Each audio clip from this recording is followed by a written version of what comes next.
We are live. Hello. What's up, everyone?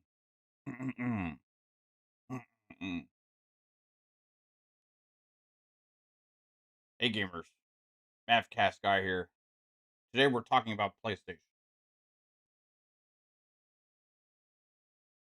This devastating article came out from PlayStation that they are fucked. They can't recover from this. What's up? How's it going, guys? Thanks for tuning in to Fun Speculation. Welcome to the stream. And I appreciate each and every single one of you guys for hanging out and watching. You guys rock. Shout out to all the people in the chat, channel members out there, subscribers. Hey, if you guys like the content, if you like the content here on Fun Speculation, hey, hit the like button, share it out, notification bell, sub to the channel, and all that cool shit. Greatly helps us. And thanks for tuning in.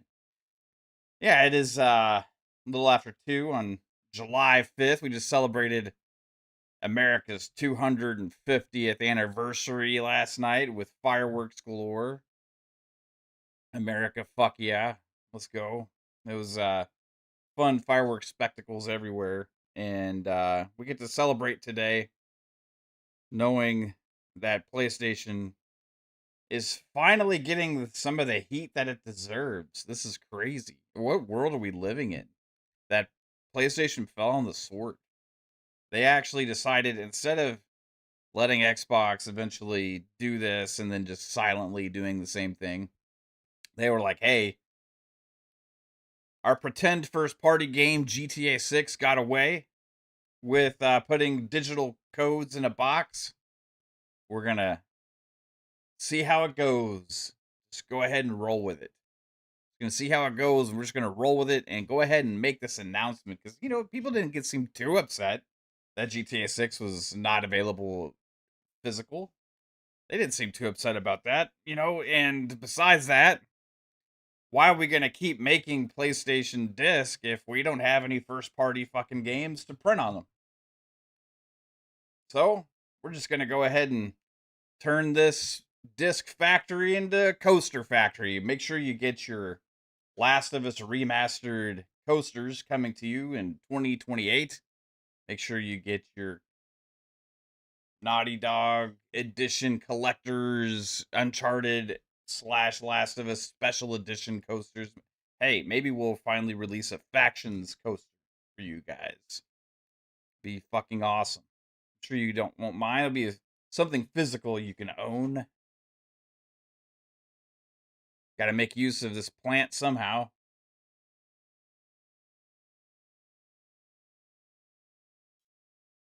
Solid Oxide, Team Oxide says, I'm fucking tired of the greed and corruption. I am boiling over. Seeing people still trying to blame Xbox for this. It's been very interesting watching Twitter and some of the YouTube stuff over the last few days. Games media, podcasters, all this sorts. If Xbox was more competitive, this wouldn't have happened.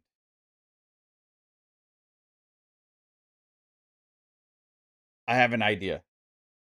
Let's hold the companies that make the decisions that affect the consumers accountable for their own actions, their own decisions. If you are the industry leader, that puts you in a position to kind of dictate things. And you wanted them in this position. You all did. You want Xbox to fail. You always have. Instead, you champion every single thing PlayStation does. Try and make sense of their bad decisions, their poor consumer moves. Try and excuse them as industry problems or excuse them as necessities with how things just are in the world today. When Xbox does something, it's the worst thing possible ever in gaming. Even when they do pro consumer moves, it's too unsustainable. How can they be possibly doing stuff like that?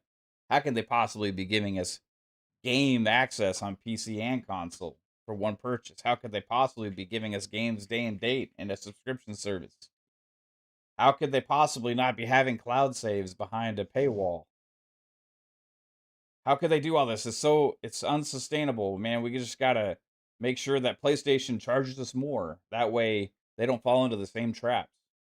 Meanwhile, PlayStation closing studios, canceling games left and right this generation, waffling on direction, deciding we're going to stop making the kind of games we built the foundation on. We're going to go all games of service. And then all of a sudden, we're going to realize we suck at that. And then we're going to go back to what we were doing and then realize, hey, we can't make these games fast enough. Then we're going to start making games of service games again.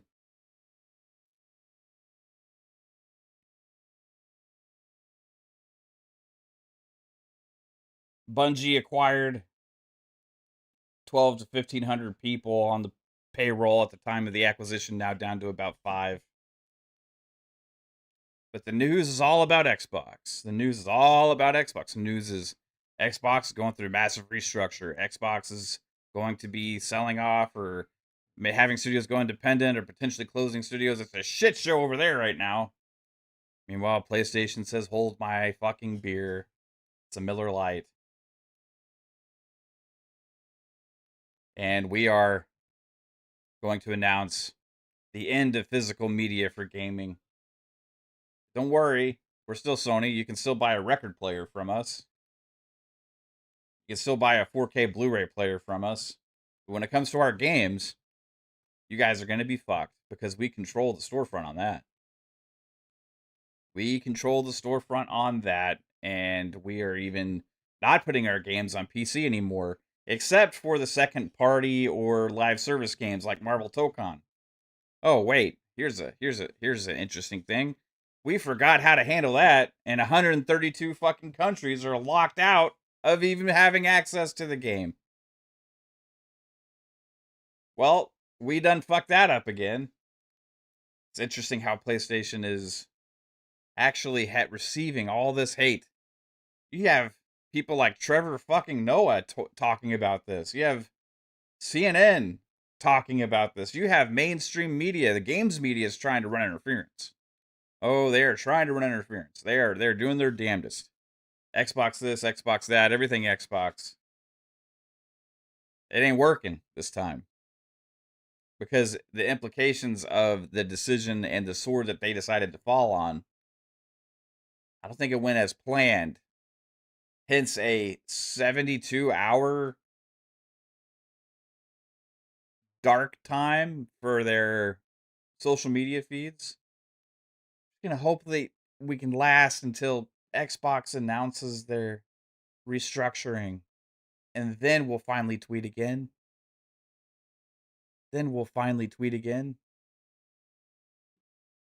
It'll be okay. No, everybody's gonna forget. Everybody will forget that we were the ones that did this. Even though we are the same company that rode the wave to success with this. In addition to creating an amazing library of new titles on PlayStation 4, we're equally focused on delivering what gamers want most, without imposing restrictions or devaluing their PS4 purchases. For instance, PlayStation 4 won't impose any new restrictions on the use of PS4 gamers.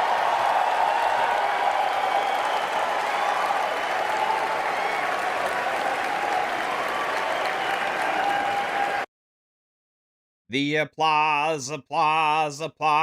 Listen to the applause. Listen to the applause. It was so fucking fake. It's fake. It's PR and marketing. Oh, you're full of shit. PlayStation, you fucked us. Oh my gosh, you fucked us. Fuck you, PlayStation. You suck dick. And I really hate you. You suck and you're fucked.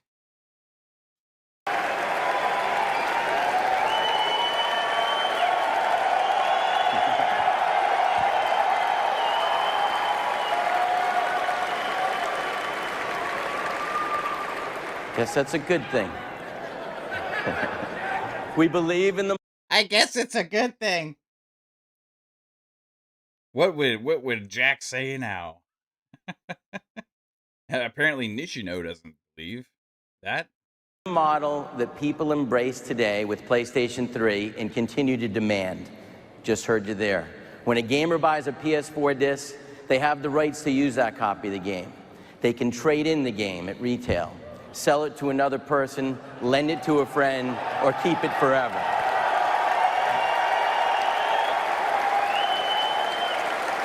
Oh, the applause, applause. We're gonna ride this wave of success in PS4 and PS5 era, and then we're going to turn the tables and fuck all of these people because they sucked our dicks.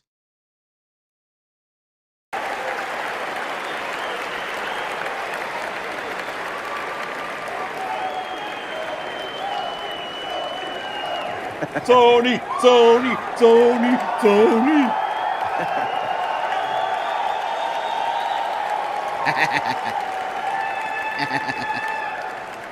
In addition, PlayStation 4 disc-based games don't need to be connected online to play.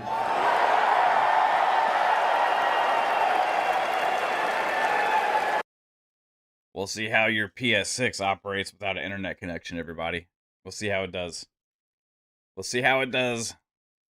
How's your PS6 gonna operate without that fucking internet connection? I'm not saying Xbox is gonna be any different. I'm not saying it is. But you guys rode this fucking wave. You guys rode this wave. You guys championed this. You guys said that this was the way. You bought into it. Sony rode this wave to dominate Xbox in the PS4 era and PS5. This killed this whole E3 time. Killed any possible momentum Xbox had because this was at the same time that Xbox was like, well, everybody was supposed to be doing this whole thing with the disc to digital, DRM, and we were going through this transition period to kind of usher people into the digital era, and there was a lot of confusion. Nobody knew how it was going to work. PlayStation saw this, and they're like, "Hey, we're just going to eat this shit up. We're gonna say nope, we ain't doing that, and we're gonna fucking kill Xbox." Oh, and they did, and oh gosh, and you guys want to blame Xbox now? You guys want to blame Xbox now for this? You bought into their bullshit. And PlayStation does this all the time. They tell you one thing, they do another. Maybe Xbox was a little bit early. Maybe they were. They ended up backtracking. They ended up doing the same thing PlayStation did here because of this. And now where are we at? Now where are we at? They're going to be making fucking coasters in the PlayStation disc factory.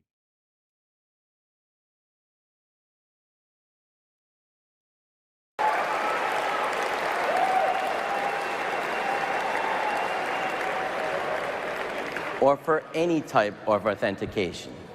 If you enjoy playing single-player games offline, PS4 won't require you to check in online periodically.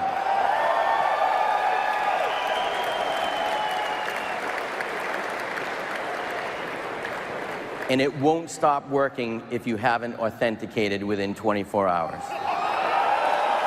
Oh, let me just keep shoveling this shit. This is going to be great while it lasts. It's going to be great while it lasts. Let's prop them up to dominance and then see what happens in the end. Oh, I'm sure everything is going to be fine. Everything's going to be great. I'm sure they won't just turn around and do the same thing. I'm sure they won't do that to us. I'm sure they aren't going to be the first ones to announce the end of physical gaming. I'm sure they aren't going to just go and jump on that fucking sword and announce the death of physical gaming.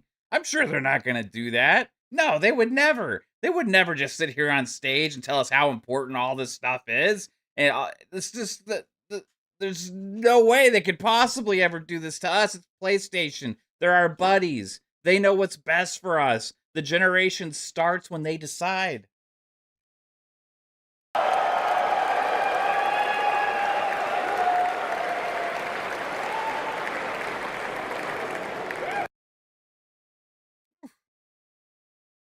Yep, that happened.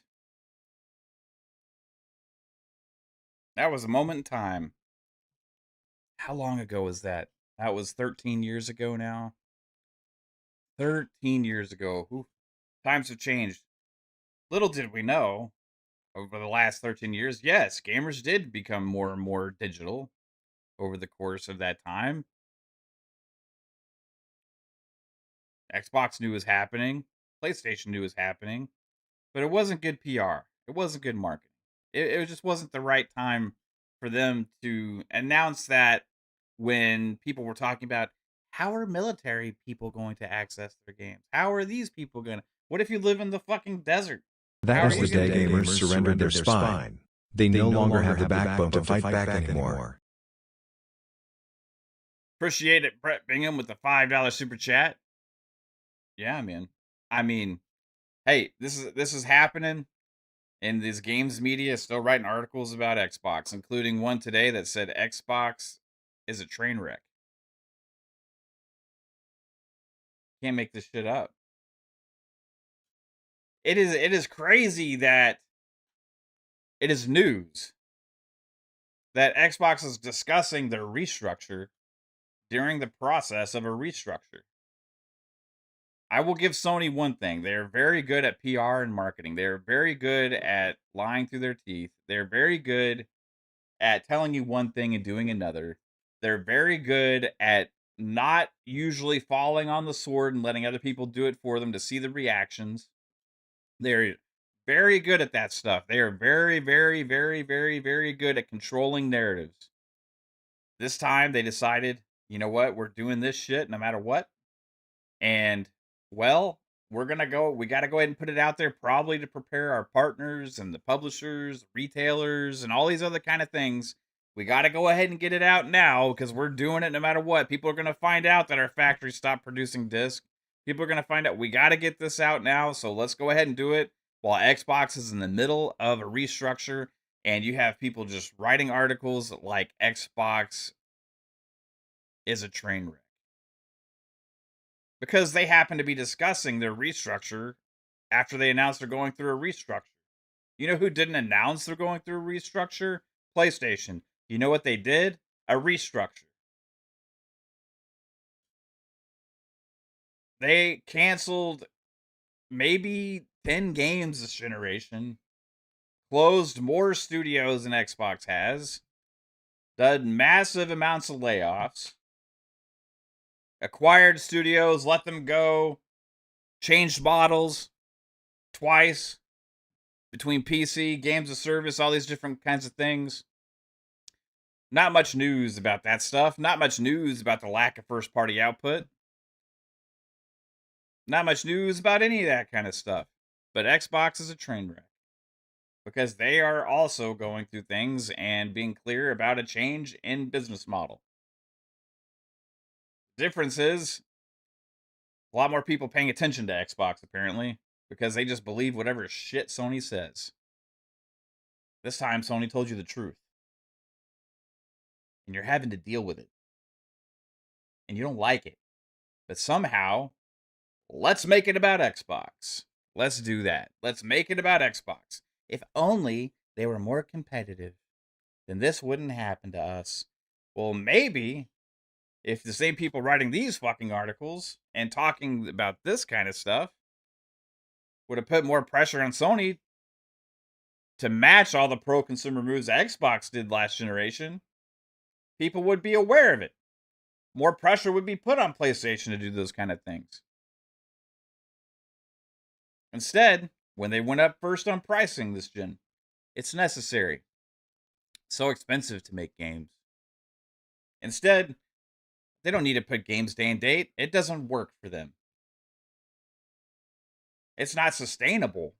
How could they possibly survive? We don't ever even talk about the cloud saves thing because we accept it. I know it's just part of their business. I'm glad they're not putting games on PC because it just makes the console that I bought more valuable. And they're putting the emphasis where it's deserved. Oh, Gears Z Day's only going to be on Xbox? Well, shit. Why? Why make us buy an Xbox? That doesn't seem smart.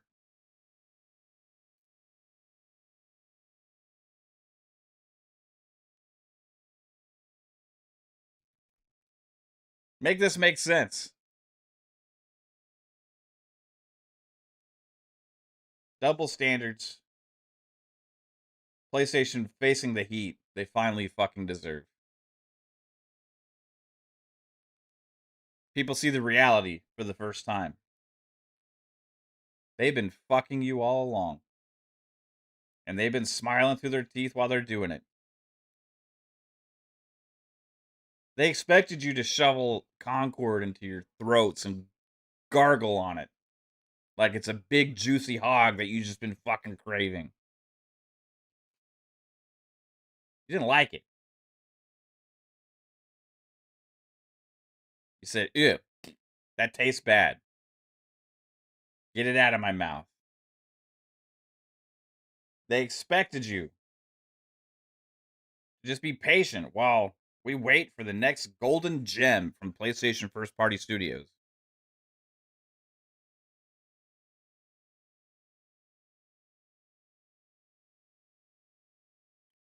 Still waiting. Hopefully Laffy does it for you. Meanwhile, we'll satiate their appetites with pretend first-party games. Hey, look at Stellar Blade. She has a nice ass. You guys like that?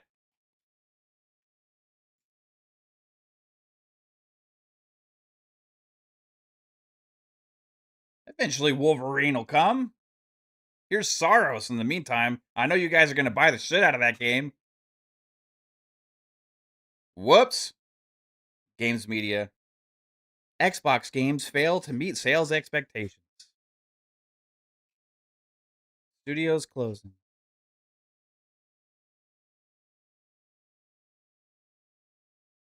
Be Sony. Release 1 to 2 games a year. Revoke physical game rights. Restrict sales to your own storefront. Axe Destiny 3 but commit to guest games. Distorted face emoji. Clown face emoji. Appreciate the 5, Brett. Absolutely right. Remember how Xbox had no games? And then when Xbox games started coming out left and right, and then PlayStation games stopped releasing, how all of a sudden less is more?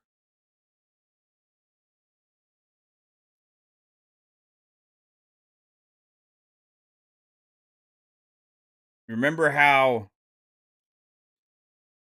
Xbox's growth was not organic. Meanwhile, Sony's acquiring studios left and right and then shuttering them. PlayStation. A locked ecosystem with dynamic pricing, no thanks. Faded Blaze with the $2. Absolutely. There is nothing to keep them in check. They're not even putting their games on. Does that make more sense now? There's nothing keeping them in check. The one thing as a digital gamer, I'm a digital gamer, right? I don't buy discs. But the one thing I appreciate about physical games is that the resale market for physical games also helped keep the pricing of digital in check. Because they know that people could be okay with waiting a little bit to buy games used. And you remember what Jack Tretton said? They believe in that.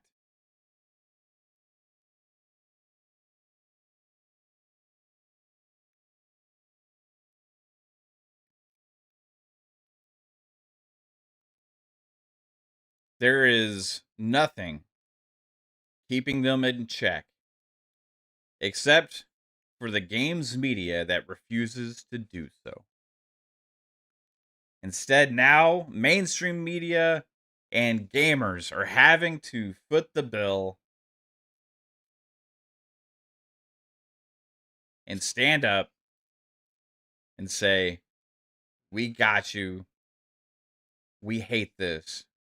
We're going to hold their feet to the fire. Games media, you go and run interference like you always do because you're sponsored by Sony. And we'll talk about this shit.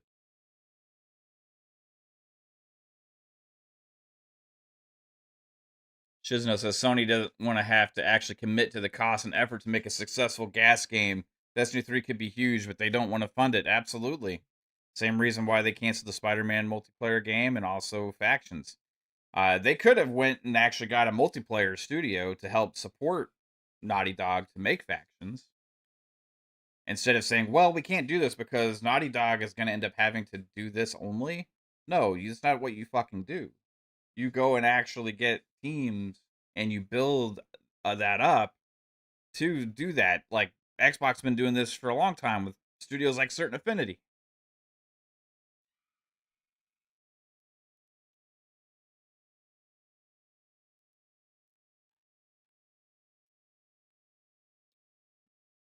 I don't know why the TTS didn't read that one, Brett. But hey, appreciate it. With 5, Brett Bingham says Sony PS6 will more than compete with PCs. You mean like no DRM on physical games?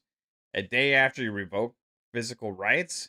Bitch, please. Oh, meanwhile, also, they just did a thing to where if your account's inactive for 3 years, they can actually delete everything.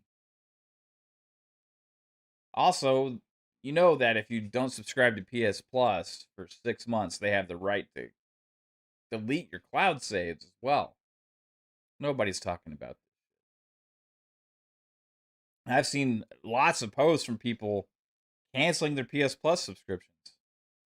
I keep thinking, man, I hope they know that 6 months they could lose their cloud saves.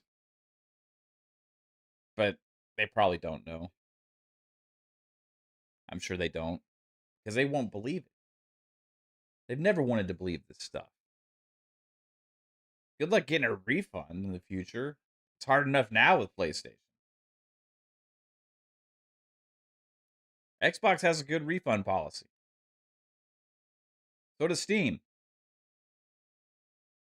PlayStation,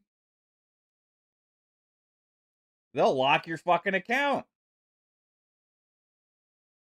Better not ask for a refund. It's risky.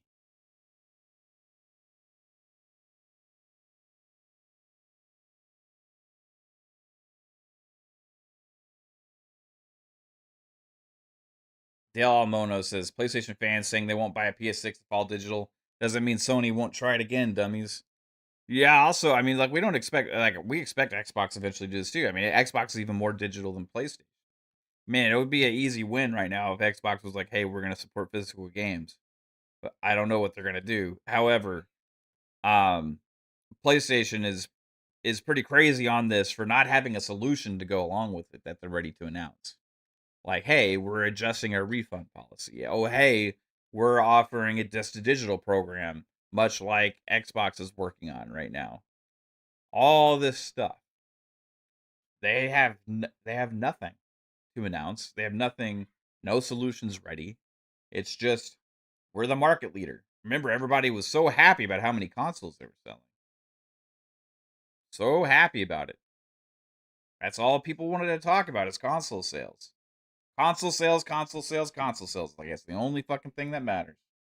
Well, you got your console sales enough so that they decided to even forgo the PC market on their own 1 or 2 games, possibly a year that they end up being able to find a way to fucking get out there.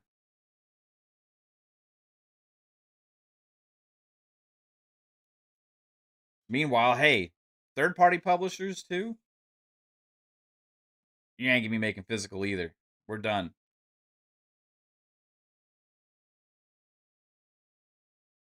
PlayStation is going to be the most anti-consumer gaming storefront that exists, if it isn't already.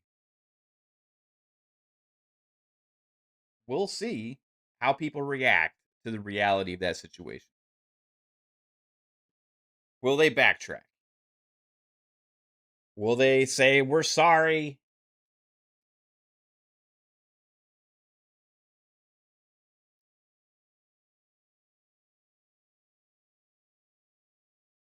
I don't believe it.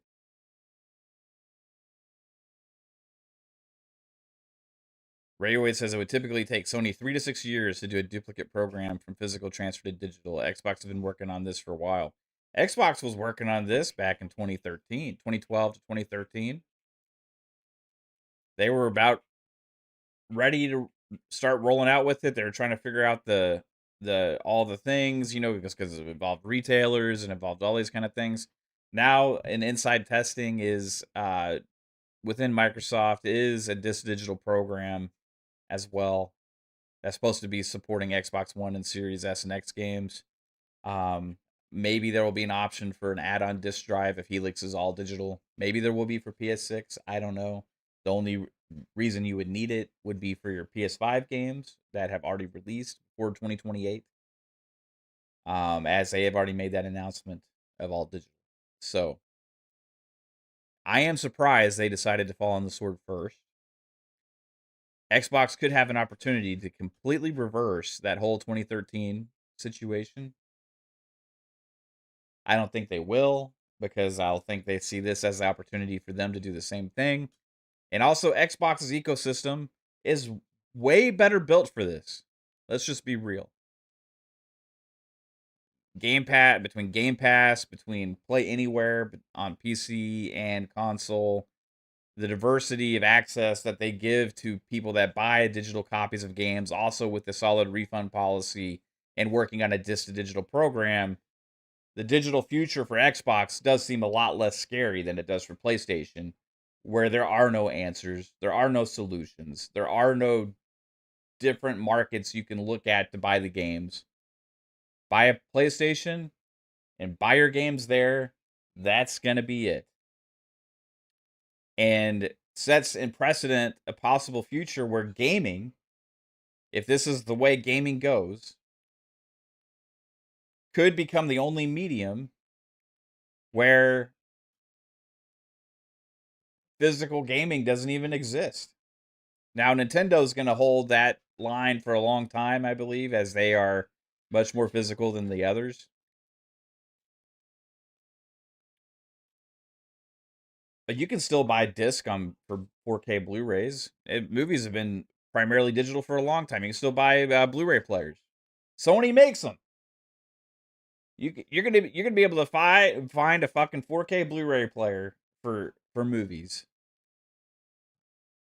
Sony makes record players. You're gonna be able to fucking buy, like, hey, Christmas, we got my daughter some awesome speakers and a record player for her vinyls, because guess what?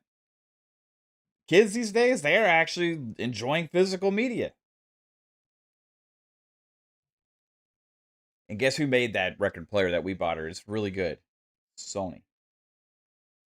Sony's going to be supporting digital movie or physical movies and physical music, whereas no option for games. Isn't that crazy? Def Leppard says, I have a Sony Blu-ray player.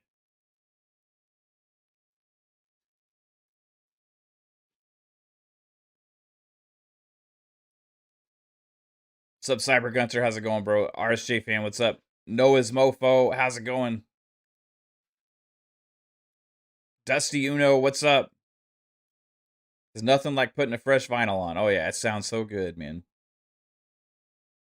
I will say the one difference between you could look at between movies and music and gaming is there's no like quality difference, right? Whereas if you go physical on music or movies, there is a level of difference there with the actual quality, so that does add some merit to buying physical there over digital, just in that sense. But besides that, the same values apply with consumerism, and I'm a digital guy. I don't find the trade-off worth it. Just I like the easy access, all that kind of stuff. You can call me lazy, whatever you want. I don't care, right? But having that physical aspect there keeps things in check for the digital market as well. When there's only one access point and you have to buy one piece of hardware to be able to access the only place that has the storefront, and then everything in that storefront is only subject to the pricing decisions that that company makes, you're asking for a world of trouble.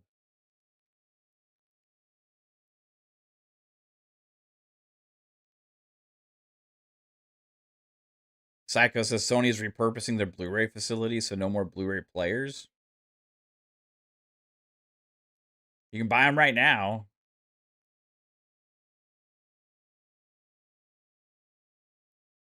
They're gonna stop making Blu-ray discs for movies? I don't know. I see physical movies lasting a long time just for the collection aspect of it.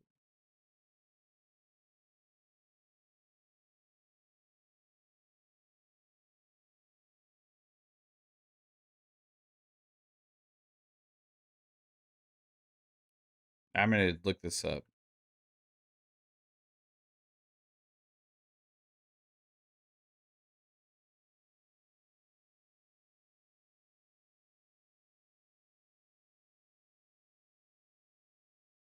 Yeah, it's physical media for it's gonna be become more of the collector's side. Yeah, I mean that's pretty much what we assume.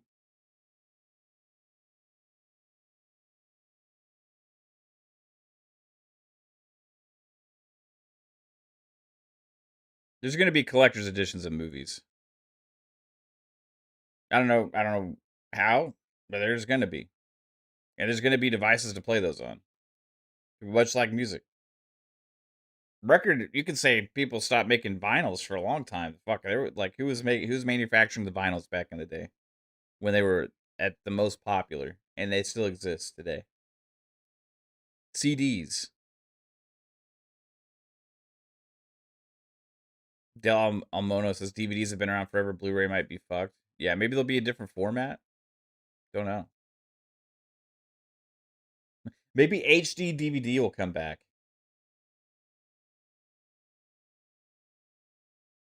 or there's just limiting to like a smaller output just to meet the smaller demand. Brett Bingham says, I think Sony did this because they thought they could get away with it like Apple and Google, but in reality, they may have signed the death warrant for all platform digital stores. Noah's Mofo says, will this put an end to emulation? You gotta hope. I mean, you gotta hope not. I think that emulation is just going to be something that continues to evolve on PC as a necessity.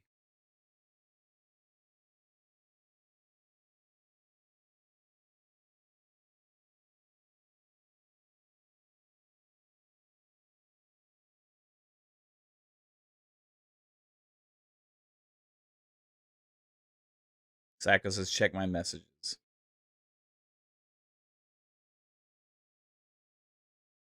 Yeah, I looked this up.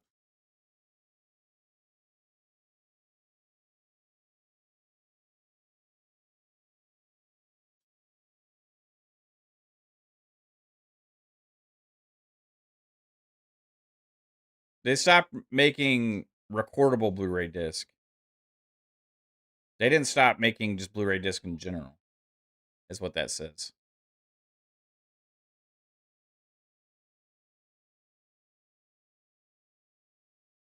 That's like the Blu-ray disc you would put on like a burner for like a burner thing.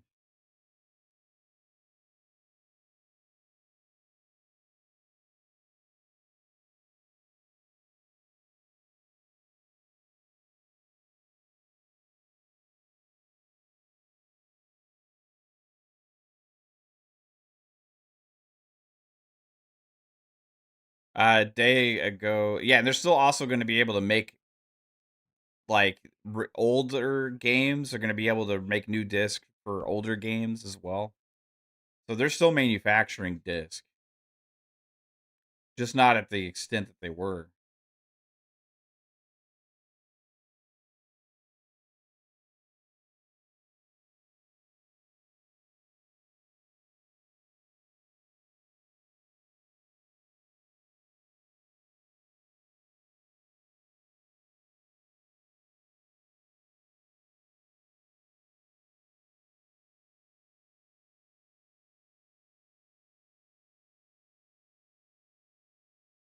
I'm reading this article real quick.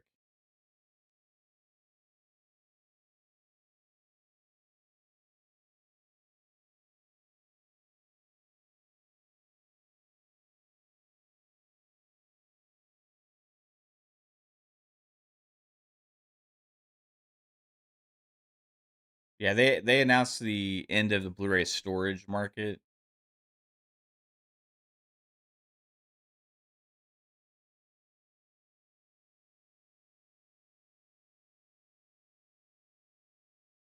I think there's going to be a limited amount of disc manufactured for the older physical games that get reordered, and they're also going to be for collector's edition movies and stuff.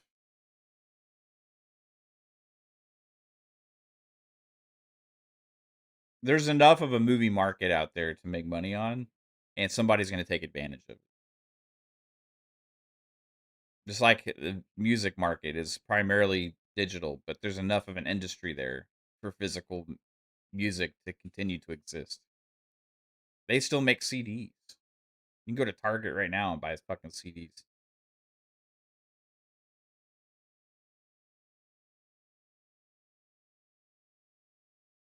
I think gaming is going to be the one that's the most affected. Yeah, I do expect Cody Ray game next year. Physical media will jack up price. I do expect physical media to go up more and more. I mean, it's like 30 to 40 bucks for a new vinyl now, right? And that keeps seems like that keeps going up. But artists are embracing this stuff, like it's a way for them to have exciting things for their fans, like collectors type items to purchase, special like covers and art and all these kind of things. Movies still kind of have the same premise, with that. And I expect maybe somewhat of that happening with gaming, like companies like Limited Run Games and stuff like that.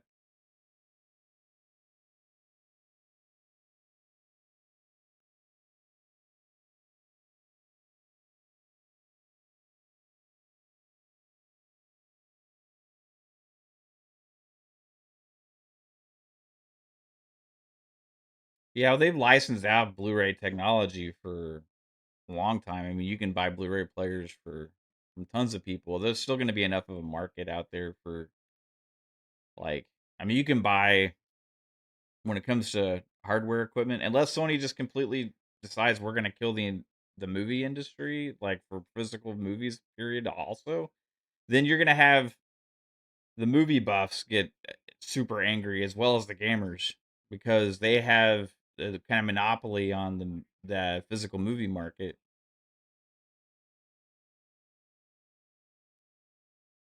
with their licensing for the technology for the disc and the drives.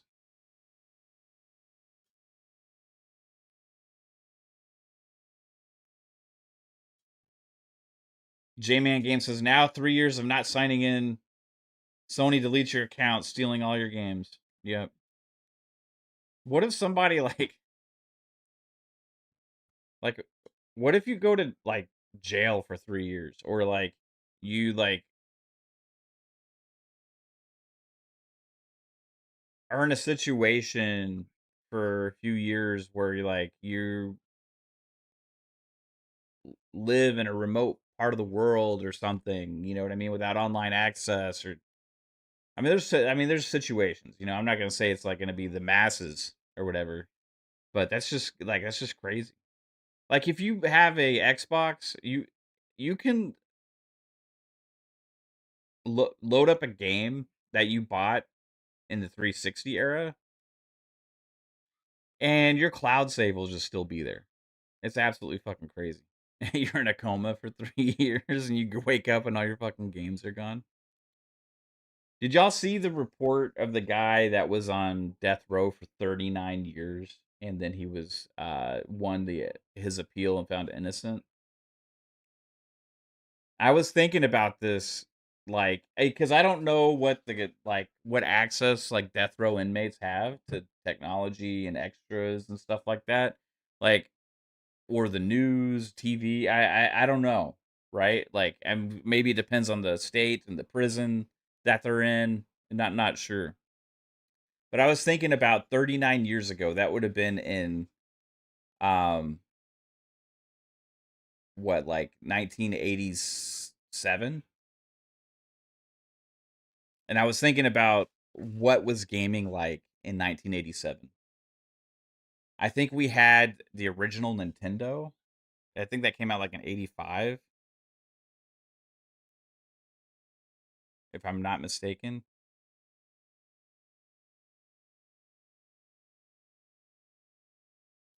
Yeah, it was like the era of the NES. So you had like stuff like the Sega Master System and the NES, right? Imagine being locked up for 39 years and you get out and you had limited access to what the world is like, right? And you come out and you see the world today comparative to 1987. And you see fucking like cyber trucks rolling around and like you have smartphones, um video games with cloud saves and fucking just the crazy like graphics and stuff, you know? And you're used to it, and you like only thing you ever played maybe was like in television or Atari and like original Mario games and maybe Zelda stuff like that on the NES, and you saw this shit today. I mean, how much would your mind be blown at the world to computers, just computers in general? Like yeah, J Man gets his cell phones and internet. Yeah, like imagine seeing a PC. Like I and getting up and seeing one of these like streamers PCs and like yeah, the internet, like just access to information anytime. Now, I'm sure there's been some level of knowledge and information that somebody in that situation would have, right? Especially when they're going through like court processes and stuff. Like he's got to see like his lawyer's phone. You know what I mean? He's got to see like, like maybe they have access to TV or maybe they have like access to like a library with like books and computers there where it's like limited access. Like it's just but just thinking about going to the world and seeing like everything is just fucking like crazy tablets. And then the other thing is the prices. Like you come out of prison for 39 years and you step out into the world and gas was probably like 80 something fucking cents a gallon, you know. Back then you probably had like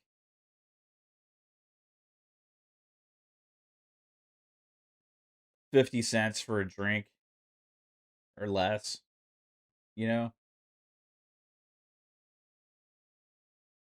A big meal at like a fast food place like McDonald's would have been like $4 or 5, something like that.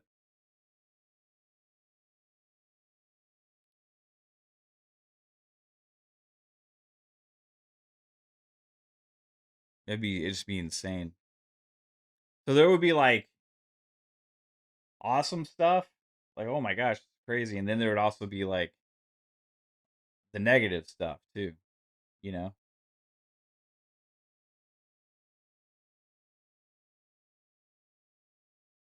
But I mean that like if hopefully like somebody like that gets hooked up with a job, you know.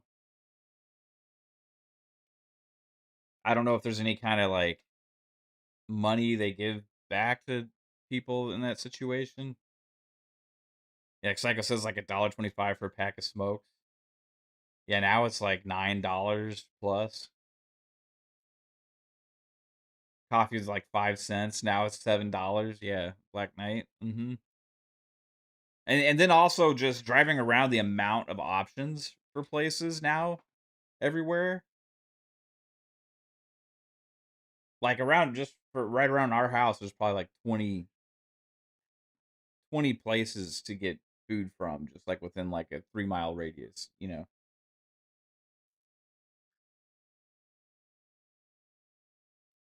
Yeah, it's like right with like Walmart. Yeah, my wife was saying like Walmart and Target.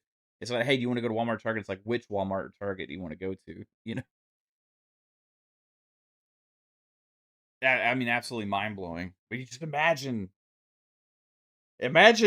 showing up and the physical gaming is gone, and you buy a PlayStation, and you're like, where do I buy the disc?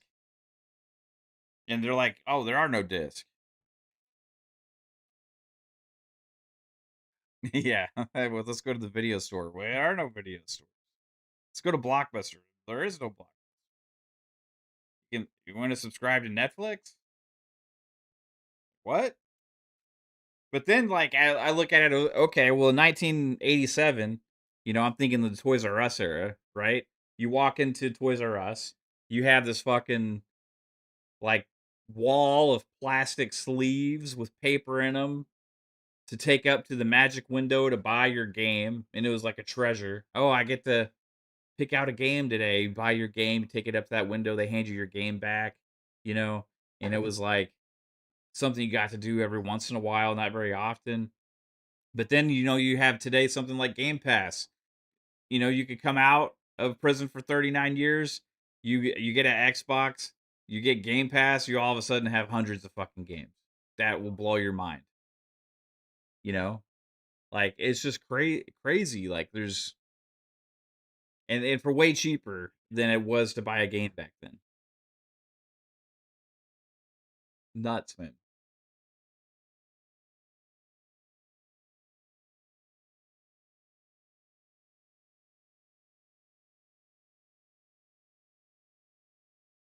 Satna says, "Do we see the I Come in Peace movie about the killer alien dude shooting razor sharp CDs out of his wrist gun?"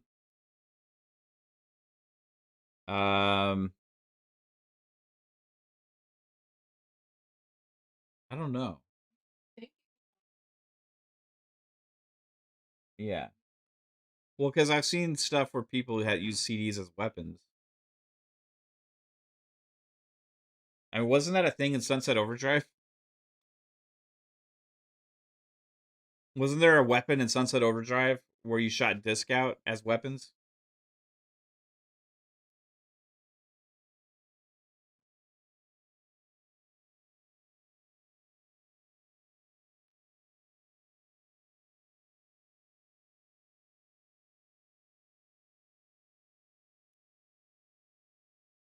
Predator came out in '87. Imagine seeing the difference in the graphics, like of the Predator movie in 1987, and then going to see like the new Predator movie that came out last year, and just the visual like fidelity. Because you go back and watch the original Predator, and like some of the effects are just like, I mean, it's classic '80s stuff, but they were using a lot of digital stuff then too, right? So you see like the see-through Predator, it just kind of looks a little crazy, today when he's using his cloak. I came out in '83. I was 4 years old.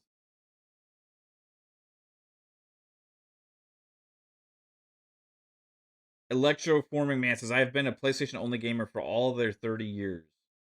30 plus years. And yes, me and most of the gamers like me are willing to put dirt in that hole if Sony even tries. I own many more consoles, but PS main. Hey, right on, man.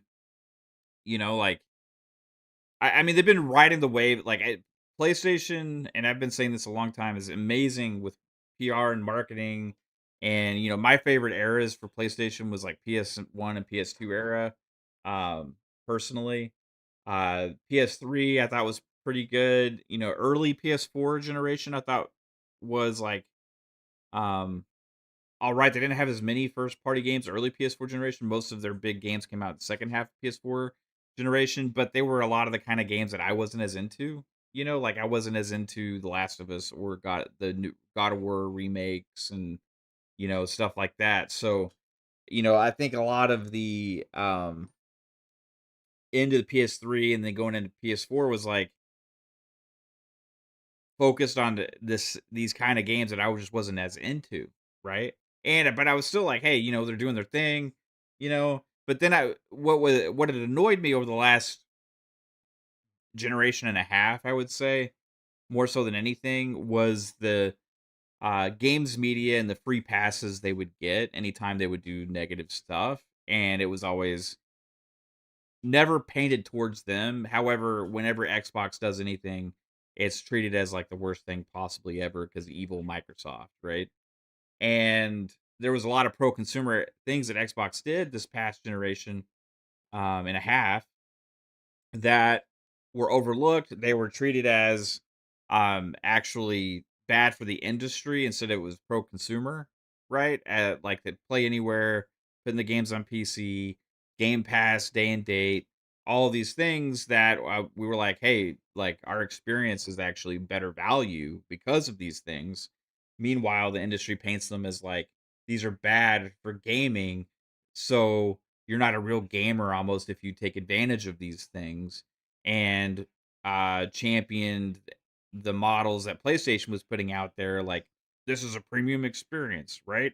Uh, hey, it's okay that they were the first to go up on the price of games because it's expensive to make the kind of games that they make. And and I even said like if it was merit to any of the companies, it's just because they didn't have as many opportunities to do as much with their games because of the limited access just to the PlayStation consoles, and they were single player games. It's like, if you want to make any kind of exception, like some of those games, I could see maybe the, more necessity to go up in pricing. However, I think it's still bad. Games like Elden Ring proved that you could be at $60 and make a fucking killing out there. And I did think going up on the pricing last gen actually was a detriment to the sales of a lot of the games.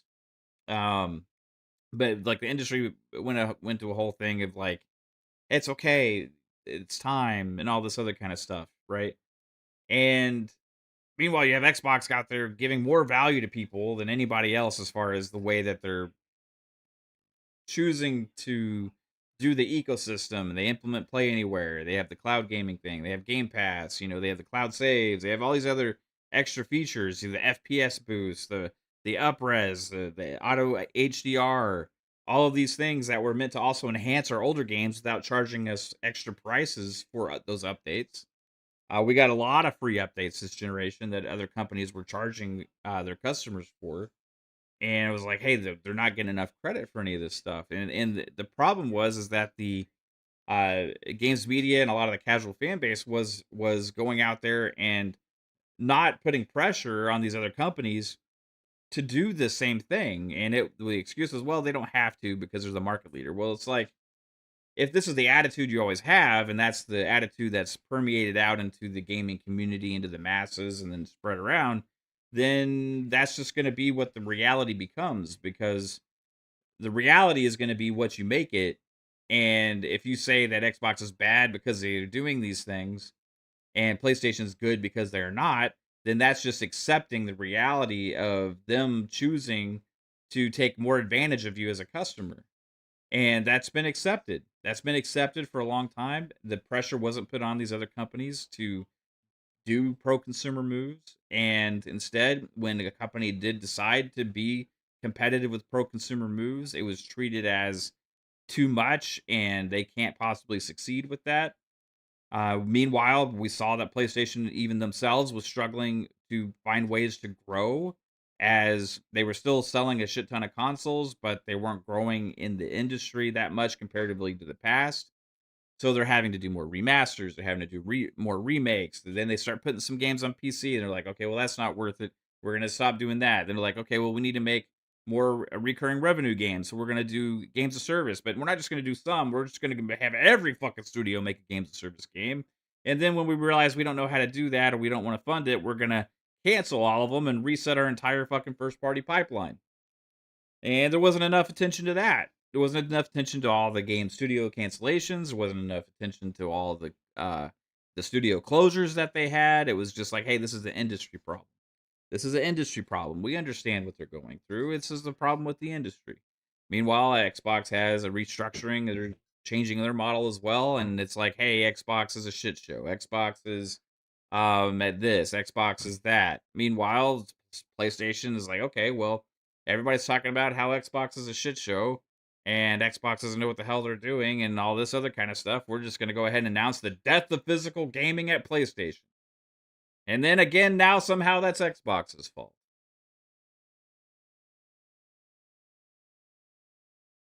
And it just doesn't make sense. Um, you got to keep the same energy. If you want Xbox to be more competitive and they go out there and try to make moves to be more competitive and to change their business, then that's what they're trying to do. And if you treat that differently than PlayStation doing the same thing, then what are you doing? You're just preaching PlayStation's word of gospel, and you're trying to put a death to their competitor. Meanwhile, when you say that they're not competitive enough and this is the reason PlayStation is getting away with it, you want to blame Xbox for that? What did you champion?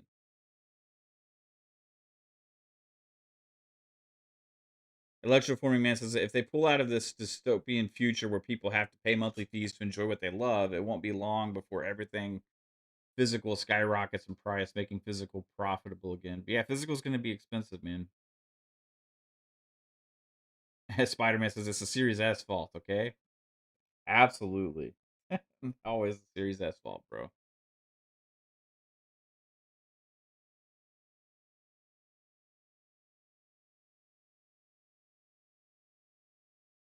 Portal says PlayStation shot themselves in the foot with this. They're trying to have it both ways, trying to appease some PCMR and sell a console, sort of like trying to run with a broken foot.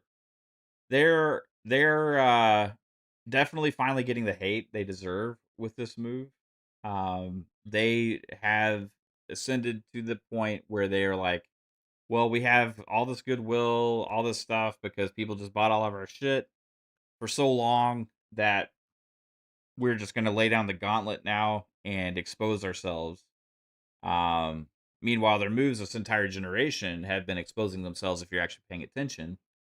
But the games media hasn't been. Instead, they just eat up the PR and the marketing and the spins, right? The twist of the realities that they push out to them. They're like, okay, yeah, yeah, it makes sense. It makes sense. That makes sense.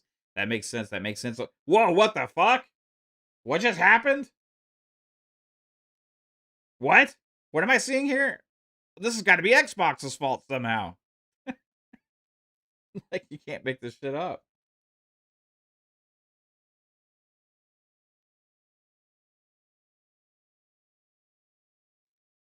Brett Bingham says ponies just hate everyone else that every other generation on a different platform is getting a better deal and being mad at them for it instead of being at their own gaming company. Yeah, man, it's like it's just like hold them all accountable, right? Like when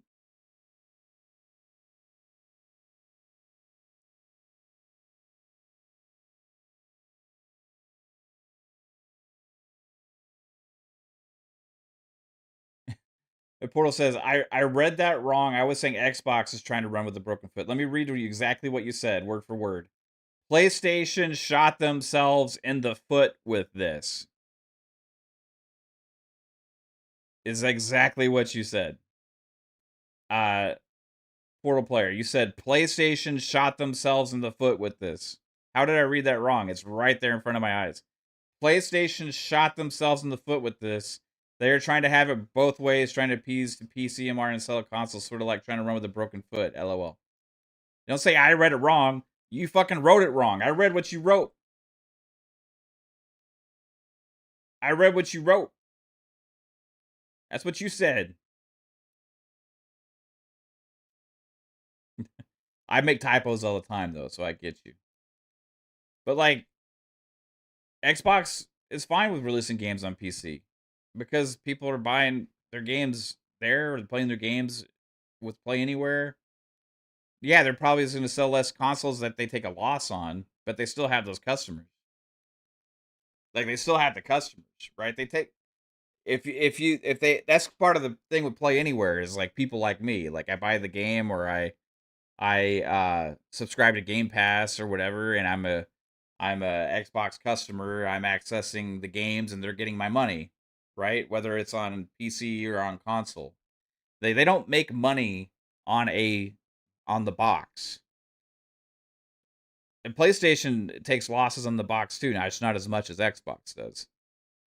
And we'll see. Maybe PS6 they aren't going to be willing to subsidize it at all because they're like not in the business for that anymore. I don't know. I don't know what's going to happen with PlayStation going forward on that model, but price and components and everything just went up so much this gen that yeah, that's been a thing that's permeated throughout this entire generation. And they don't make money on they make money on the storefront. Now, the box is a means to the storefront, but so is the PC. The PC is a means to the Xbox storefront. The difference between PlayStation and Xbox, PlayStation doesn't have a PC store.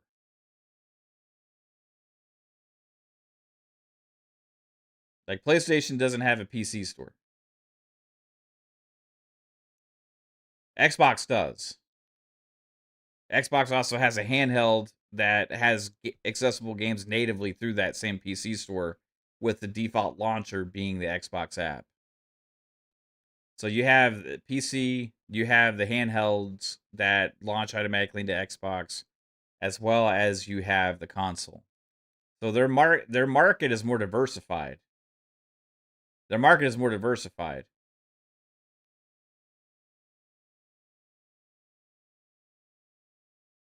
And they're seeing more growth in cloud and PC than in console.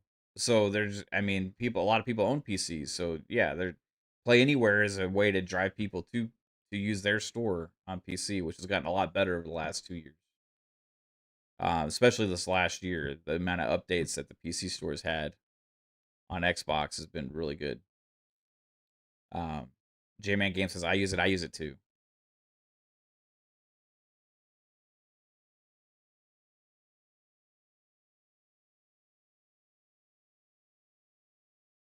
Portal Player says, I've used Game Pass on PC a few times. It's very slow. I mean, might be needing to look into getting a new PC, bro. I don't know what to tell you, man. It's like what Todd Howard said with people talking about Starfield. Maybe you got a little power problem there. Yeah, I mean, I agree that they need more work to do on the Xbox PC store, but it doesn't mean people don't use it. People don't use it as much as Steam, but you're talking about a massive market there, and if you have a portion of it, then that's good, you know. So you could say how many million? I don't know how many million, but it's more on top of the console. You could add the cloud gamers, the PC gamers, and the console gamers as all users, right? In the Xbox market, it's not just dependent on how many Xboxes they sell. Now, what they decided to do now is put more emphasis into their own storefront and ecosystem by making games exclusive again, so that way those have a little bit more strength and more draw into them. That's a competitive move. That's a competitive, aggressive move. And the games media was against that too, because they wanted to play the fucking games on their PlayStation. They're like, why are you doing this? Why are you doing this to me, guys? Why are you all of a sudden deciding to do this now? Like, this is just going to get more studios closed. Well, what's the reason Sony?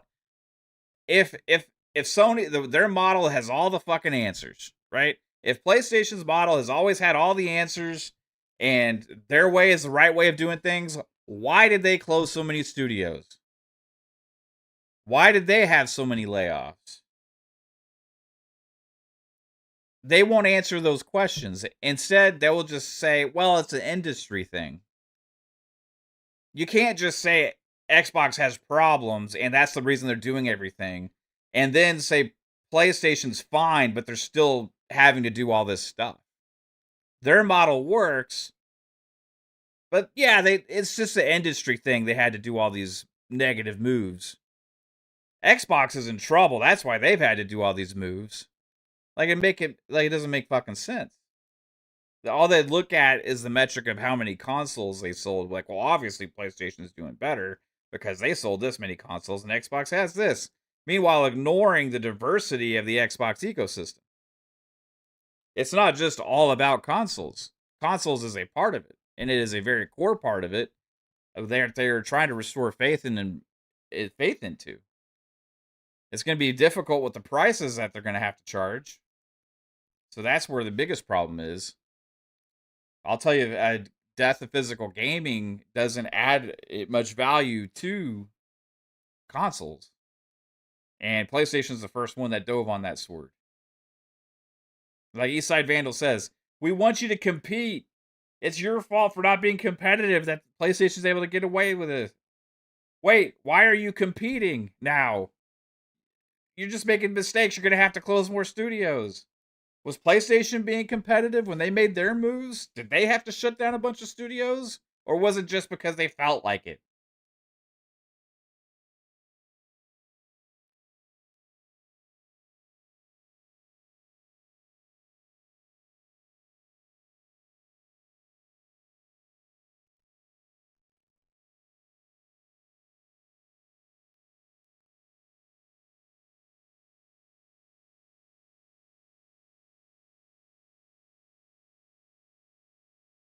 Make it make sense.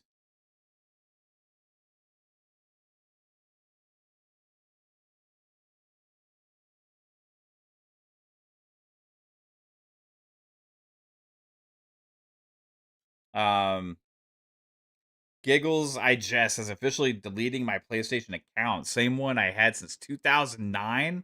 It's over. I'm done. This is it. My line is drawn. That's strong, man. Like, do you have an extensive digital library? Or were you all physical, Giggles? I've seen a lot of this. I've seen a lot of PlayStation gamers actually saying, like, fuck this, and I've been lied to, you know? I've seen them feel like they are being taken advantage of now.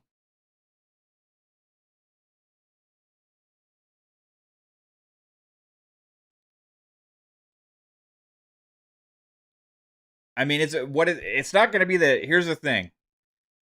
The change, the pressure here towards PlayStation is not going to come from the Sony sponsored games media. It's going to have to come from the mainstream media, and it's going to have to come from the gamers, right? If you want change at PlayStation, if you want them to start reinforcing their first party lineup again, if you want them to start investing more in their first party games to have a great output, and if you want physical games to continue to exist, then the pressure is going to have to come from the PlayStation gamers and the mainstream media. Xbox gamers usually, at least for me, I hold Xbox accountable when they fuck up, right? I already said if they shut down Blade, if they shut down State of Decay 3, like those are mistakes. I will call them out for that, right? I'm not giving up on them as a company just because they do shit I don't like, right? Otherwise, we wouldn't be fucking playing any games whatsoever. However, you got to call shit out and BS when you see it, you know? And the death of physical gaming, I think, is for PlayStation is one of the biggest announcements in gaming history. You're talking about something that has existed since the beginning of console hardware.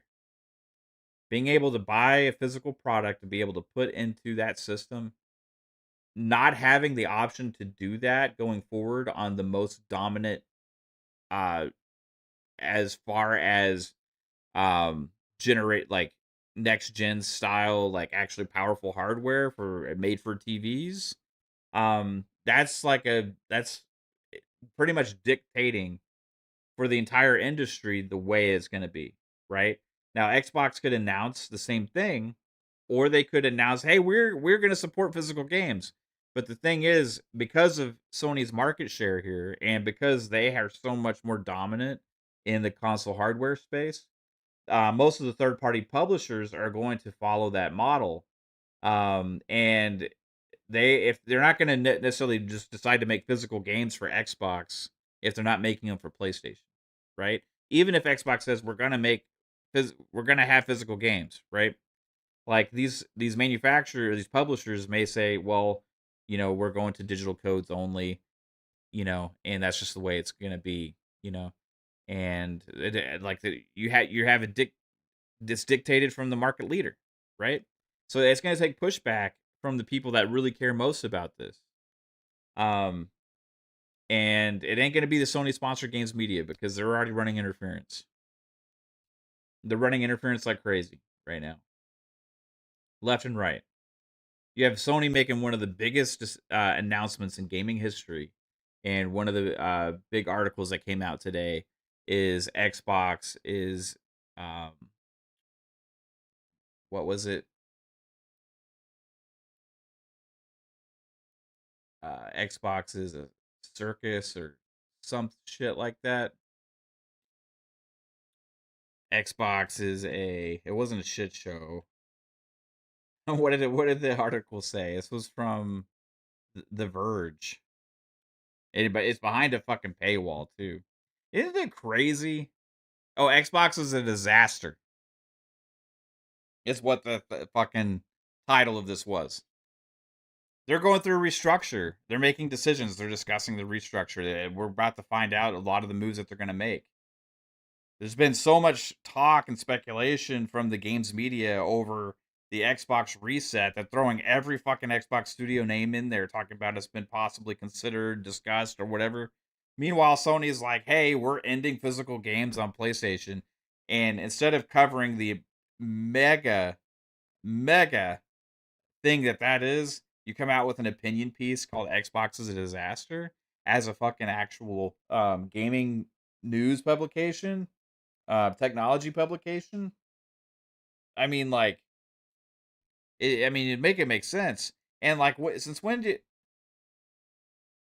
who pays for this shit? First off, I just gotta say, like, no shade to The Verge because I see lots of people doing this. Like Tom Warren's worked for The Verge. I like Tom Warren. Like he does a lot of coverage and stuff. This one's written by somebody else. Um, somebody Andrew Webster, right? Um, but like it's behind a paywall. Who you like? Who pays for opinion pieces from journal? Like, I'm just curious. Does anybody in our chat pay for one person's opinion that writes articles? I mean, because like you can, if you want just people's fucking opinions on video games, you can get that shit for free all over fucking all of social media, all over YouTube. It's just somebody's opinion. I don't understand paying for somebody's written opinion.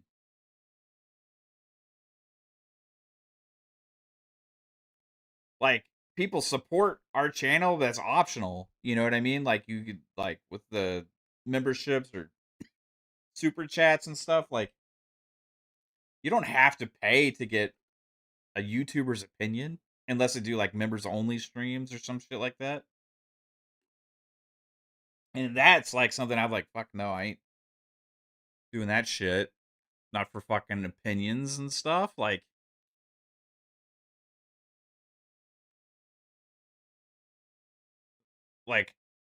why would I want to read an article and pay for it to see somebody say like just talk about how Xbox is a disaster and just to say all the same shit that we already know that they're going through a fucking reset and restructure right now. They already told us this. And every single article that comes out about this is like they're possibly considering, they said this, oh, it's a fucking shit show. This is stuff the games media is talking about right now.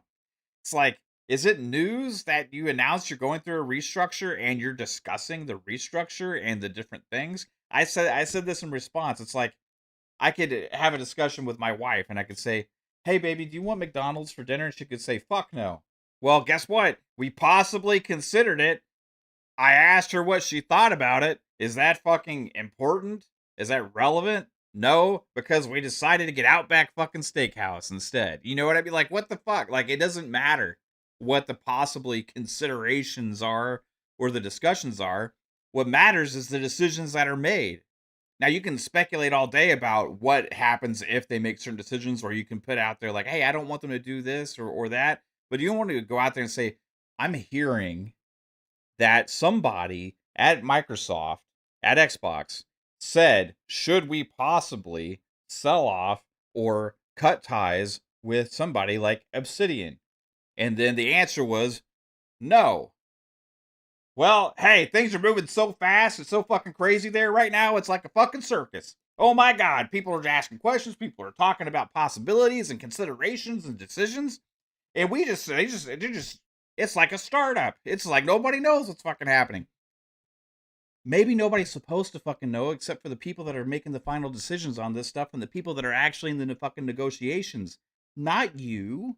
You're not supposed to know this stuff. And probably the person you're getting information from is probably not supposed to know this shit either. And they're just hearing things. hearing things. I don't go to Target and ask the fucking cashier for the inner workings of fucking Target corporate decisions and what stores they might possibly be going to open or what stores they might possibly be going to close.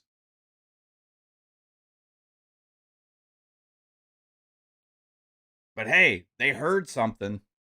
I'm hearing this. I'm hearing that. It's reported that because somebody heard this.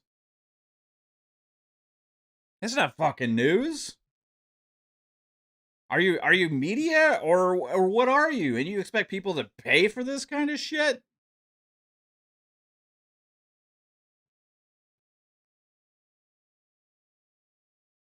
Oh, thanks. You guys put the article in the Discord.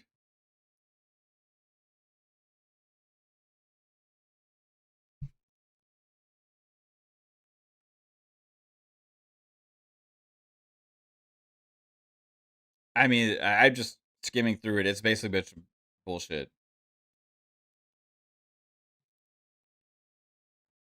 It's a bunch of bullshit, like opinion piece from somebody. Where's the PlayStation article talking about the same fucking shit that they went through? This is like the thing I'm talking about. You have something like this going around.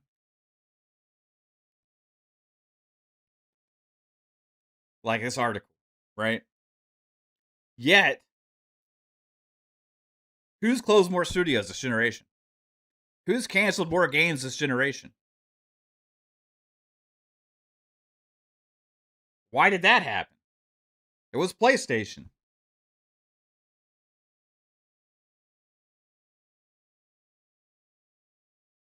Thanks, RSJ. Appreciate it. Yeah, it was fucking PlayStation.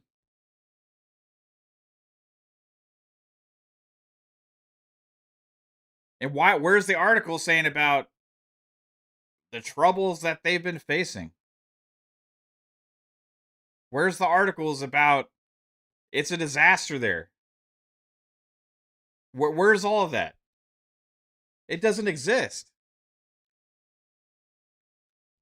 It doesn't exist. And you wonder why they're able to go out there and announce that death of physical gaming to their ecosystem. And you sit there and blame Xbox for it. Meanwhile, you're fucking writing articles like this and ignoring the shit that's what gone on at PlayStation all gen. Where was all of your articles talking about PlayStation as a disaster? Where was all your articles putting out there? Where's PlayStation's first party lineup? Where's all those articles? I made a tweet like 2 fucking years ago that said PlayStation has a first party output problem. The amount of backlash I got for that shit was insane. Oh my god, that tweet blew the fuck up because people were so mad. People were so fucking mad that I had the gall to say PlayStation has a first party output problem. Nothing behind it besides just a simple fact. Games were delayed, games were canceled. There was very little announced uh, for the foreseeable future. And we were like, and I'm like, well, shit. What do I have to look forward to on that PlayStation 5 that I bought? And I'm like, PlayStation has a first party output problem. They do. It is a simple fact, and they still do today.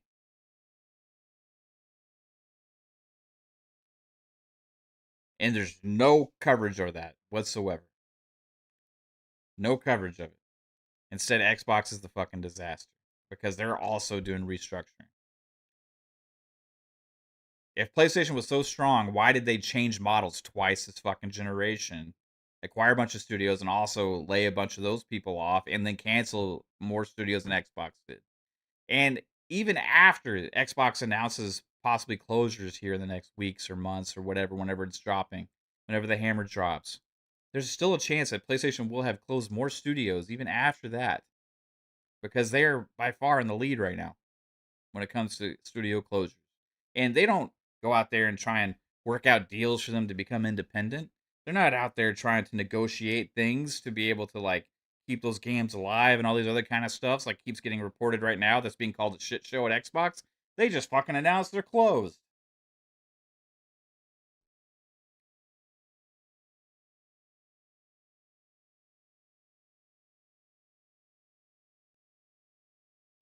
They just say, "Hey, we shut down the studio."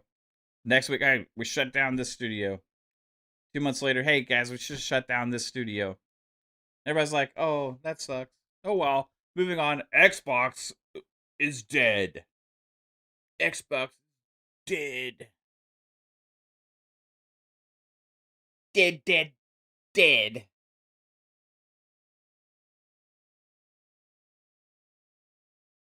What's up, Sebastian?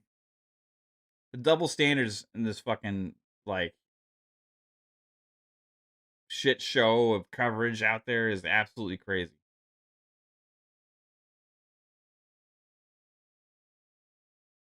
Roman Inc. says Sony pulled all GTA ads off of PlayStation Store supposedly because of bad PR going on with PlayStation.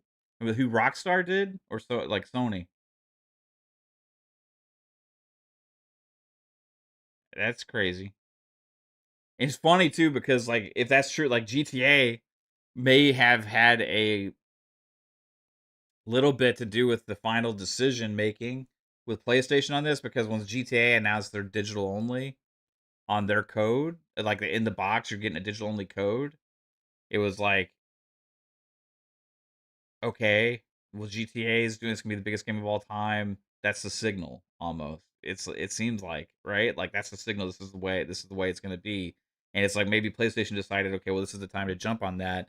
If our pretend first party game is doing it, you know what I mean, and we're marketing this so heavy, maybe we can get away with it too.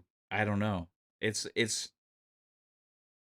very strange because GTA is the most anticipated game probably of all time.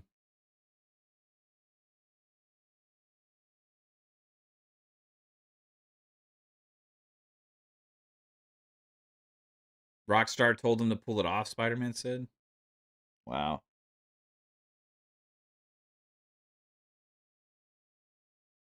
Uh, the Ruham says one studio from Xbox got picked up when they closed studios, as I know I could be wrong. Tango, yeah, Tango GameWorks got picked up, as well as when they made the ABK acquisition, they split off from Toys Per Bob and allowed them to go independent, and then they funded their new game, which is the new Spyro.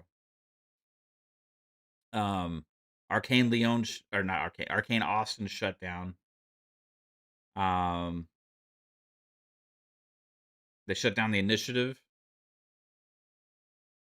and they shut down. What was the other one they shut down? They didn't shut down Cinemax Online. They moved people away from the Project Blackbird and had layoffs there. Um, what I'm talking about, Ruham, is the reports about the negotiations going on between possible independency and shutting studios, all that kind of stuff, right? People are calling it a shit show, but I'm just saying that doesn't usually happen. That usually doesn't even happen.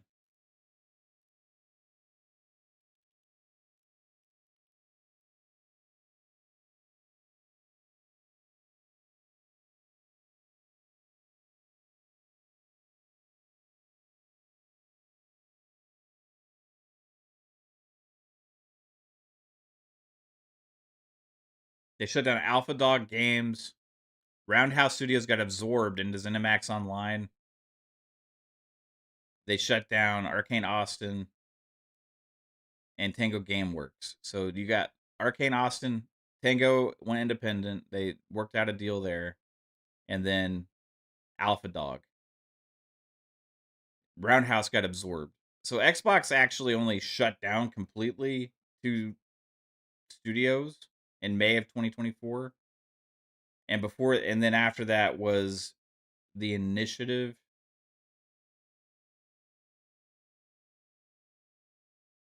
Did the initiative get shut down? I think it did.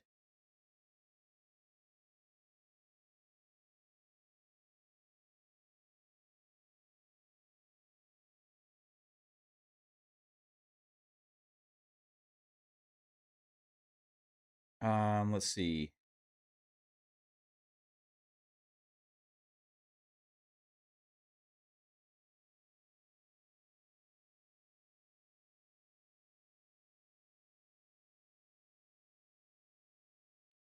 So Sony shut down Blue Point. Firewalk, Neon Koi, London Studio, Japan Studio,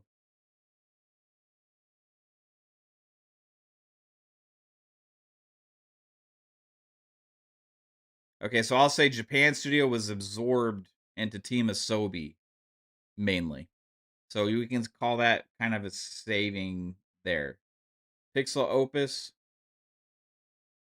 Deviation Games, although that was independent, they were started, they went on Keeley's stage and they announced that they were going to be like a partner with PlayStation because they were heavily funded by Sony, but they weren't actually officially a Sony studio. I'll say Blue Point, Firewalk, Neon Koi, London Studio, and Pixel Opus.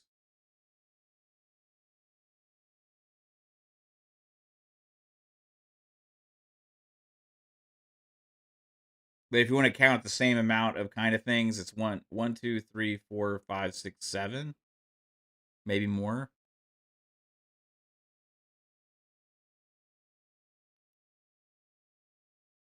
Yeah, where you have a couple for Xbox, if you like a few this gen. Like right now, PlayStation's definitely leading in that regard, but like there's not massive reports about that stuff. It just happens.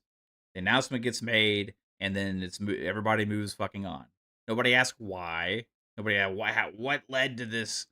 What mistakes has Sony been making that led to this problem? Are they ruining the industry? Consolidation is bad at Sony. All this kind of shit. No, they just fucking like it's like blup. Nope, it's blup. It's gone. It happened. It's gone. Xbox is a shit show. Let's write the fucking latest article. Let's go.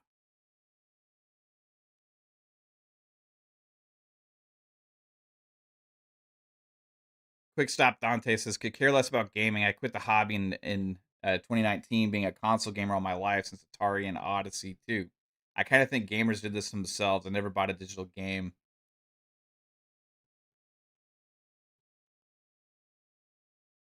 Uh, Romanique says it'll be hilarious if they lose market rights for GTA because of this. Yeah, I mean I don't know. I don't know what's going on with that. I didn't see the reports of that stuff. I see people talking about it in the chat. Um, so at Quick Stop Dante says, unless it was the only option, maybe if everyone else did the same, we wouldn't be in this mess. Anyhow, I hope it doesn't affect my movie disc. Everything is on borrowed time, and I respect that, man. Like I'm a digital gamer. I like the ease of access into it, right? But I also respect that physical is a necessary kind of part of existence for gaming, and the fact that it also helps keep digital in check, because if you have physical options out there, the resale market of that, the being able to share all those other kind of things, aspects of a physical disc, um, helps keep the digital market in check a little bit, especially when your storefront is only accessible in one place, right? Because if you only have that and you don't have any competition there, there's nothing keeping you in check. So like the fucking physical disc was like, okay, I can't raise my prices too high because if you raise your prices too high, people aren't going to buy it and they're just going to wait on resale, But there is no fucking resale on digital. There's no resale on digital, right? The only sharing kind of things we have is like family kind of share stuff, which I think that needs to be expanded upon. And Xbox and Steam and Nintendo and PlayStation all have very somewhat similar things within those regards, but they all operate a little differently. They need to be expanded upon for sure. The digital, like the tension needs to be towards, hey, let this be enough of a fucking uproar with what PlayStation announced here that hopefully stuff gets passed within the kind of like laws and stuff of consumer rights for digital content, because whenever we just let the industries change with technology and things move forward, but we don't change the laws to go along with that, we're exposing ourselves as consumers to kind of get fucked, you know? So there needs to be pressures put on, and I'm hoping this at least causes enough of an outrage to where for the more inevitable digital future that what we're going through, that we have more rights for the digital content that we're purchasing, right? We need to be able to, hey, what happens if something happens to me and I have 1,000 fucking games that I own? Uh, my account, my games should be able to be passed on to somebody, right? Or like you can sell your entire collection to somebody. The rights go on to somebody else. Maybe be able to sell a used game after a certain period of time or something like whatever. Like there needs to be some kind of things going on with more rights to our digital libraries. And that has to be something that's looked at to the people that make the laws. And it sometimes it takes something major to happen to create enough of an uproar for some politician to be like, "Hey, I'm going to stand on this and run with it because it's the popular thing to do right now. So I'm going to use this as like uh hey, I see this consumer thing going on. I want to run and I want to run on this, right? And have it part of my pitch for my politics and hopefully there's enough weight there that that becomes important to some fucking body, you know? You know, it should be like the FTC and like CMA and all these other kind of organizations that are looking at these things. And you know, these some companies have been sued in the past. They've been, you know, all these other kind of things, but usually shit falls apart, you know, and stuff doesn't ever get done.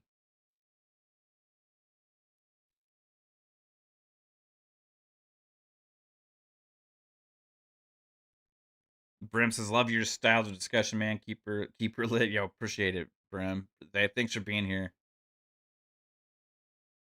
It says, considering Rockstar aren't releasing a disc version of GTA 6, I don't see how they can be against this. Right, like that's what I'm saying. Like, are they not maybe wanting to be lumped in with it, but they're the ones that actually had their announcement for the pre-orders not have disc there first.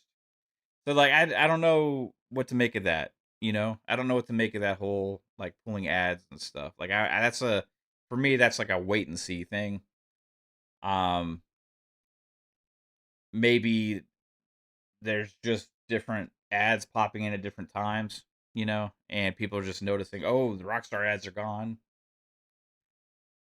Because a lot of people made a big deal right away about the um PlayStation ads being taken down immediately for GTA 6, and it was like, whoa, what's going on here? And then it was just because they had the wrong fucking picture, right? They put the digital PS5 on the picture instead of the one with the disc drive. So they changed the pictures and then re-uploaded it. So I don't know who made that correction. Was Rockstar like, "Hey, you need to put the digital PS5 there," or was it like PlayStation be like, "Oh shit, you know, we need to re-emphasize that people can't buy a disc for it."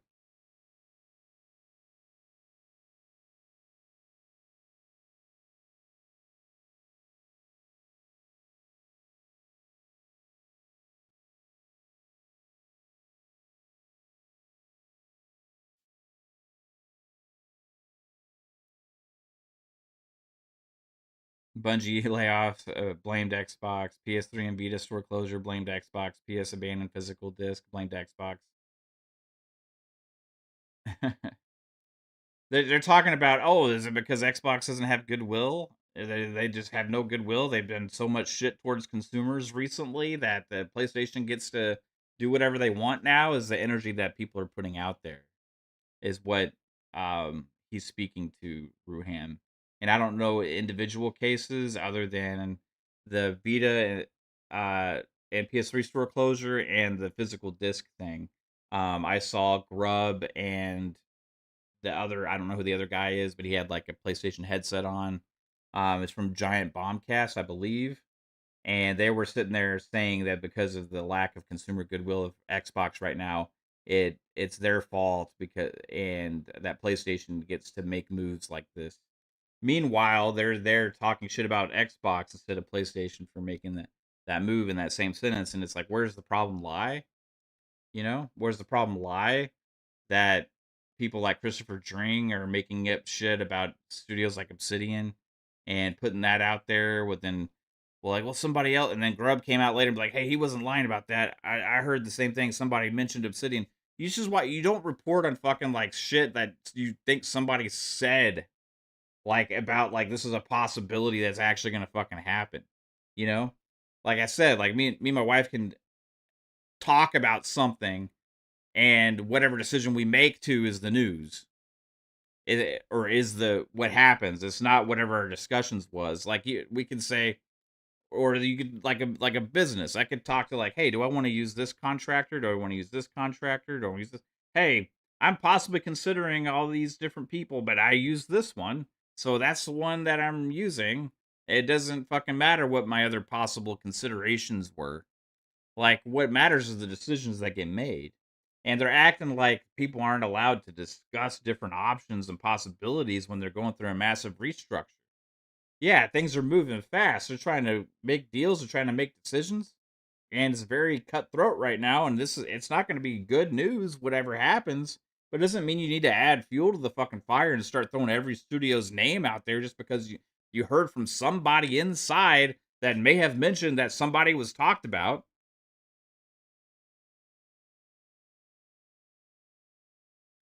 You know who never got to hear any of that shit? You know who never got to hear any of that shit from the news media before they were all shut down? Every single one of those fucking PlayStation studios. It's just got announced.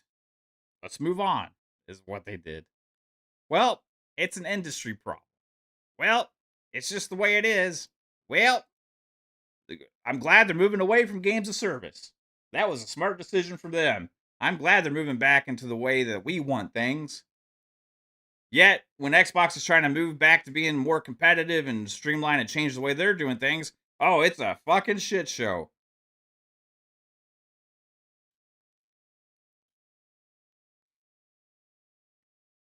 Electroforming Man says, if GTA 6 has no actual CD release, how low of a price do you expect to see it? Oh, it's they already announced the prices. It's 80 bucks for the standard edition and $100 for the like premium edition. And if you can buy a box, but it only comes with a digital code inside. So it's $80 for standard, $100 for the ultimate.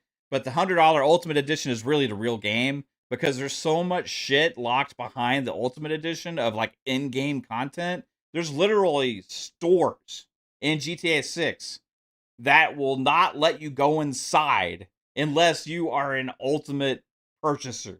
They're going to say, you can't walk in this store because your broke ass bought the regular edition. Sorry, fuck off.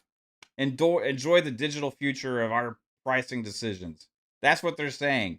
Like to people that buy GTA 6 on standard edition. There's like 3 or 4 different places you can't even fucking walk inside that will have a not for you sign on the door with tons of content. There's missions, all this other kind of shit. The real edition of the game is $100 fucking edition. It's $100. $80 is for the people like, well, I'm gonna eventually have to upgrade to the $100. You know, it's like it's just like enough to get you by until you can afford the other 20. Fonz, I'm gonna buy this 100 Ultimate Edition too. There's no point in getting the other one. But they like, I wish they supported shit like Play Anywhere and all that other kind of stuff because I'm gonna have to buy 2 fucking copies of that shit. One for me and one for my wife. Absolutely crazy, man. And I would say, oh, we only have to buy one because we could use game share and stuff. Well, that ain't gonna work for us because we have 3 gamers in the house with tons of places that we play. Oh, the bet, dude. Did you, Fonz? Did you go through a rundown of everything that was locked behind the Ultimate Edition? It's insane, dude. Like, the rocks, like it's on the Rockstar website. You go through it and it's just like cars, garages, missions, stores. There's like hair and nail salons, tattoo shops, mod shops for your cars. Just tons of shit. It's all locked behind the $100 edition.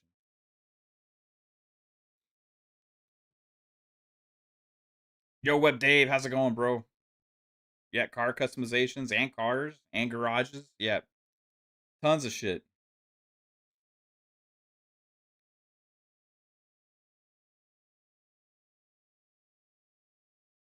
I don't know. Like Electroform Man says that. Like I think that the sales prices are less.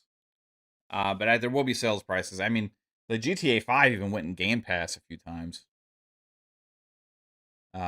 They'll be like sales and deals at times, like holidays and different publisher sales and stuff like that. But I don't think there'll be significant sales for a long time. I don't think it's gonna be like Ubisoft where we see fucking $70 games go for $10 at Christmas. You know. Dean Hoffer says next week Xbox dead. Hey, dude, you can just every other fucking day on Dreamcast guy's channel. Xbox dead. Xbox dead. You can just listen to fucking everybody out there blaming Xbox for uh PlayStation's decisions. It's absolutely hysterical, man.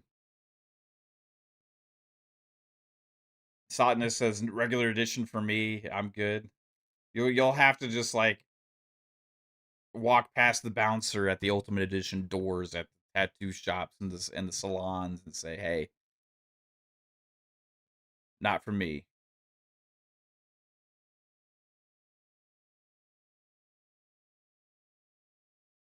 Fawn says Red Dead Redemption 2 had a $100 edition that held cosmetics and missions back too, but I never looked into it back then. Never bought it. The difference here is actually stores being closed. Yeah, that's the biggest thing, man.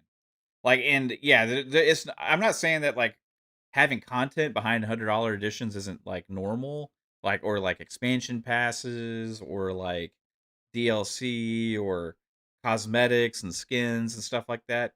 But it's the amount of stuff and the actual physical locations that are going to be there in the game. That these are going to be physical locations that are there in the game, right there in front of you, that are going to be closed. And they're going to be closed for the normies, right? Yeah, it's VIP store here, guys. You know, the nail salon. I was joking with my wife saying, "Hey, you're gonna have ratchet nails unless we get the Ultimate Edition."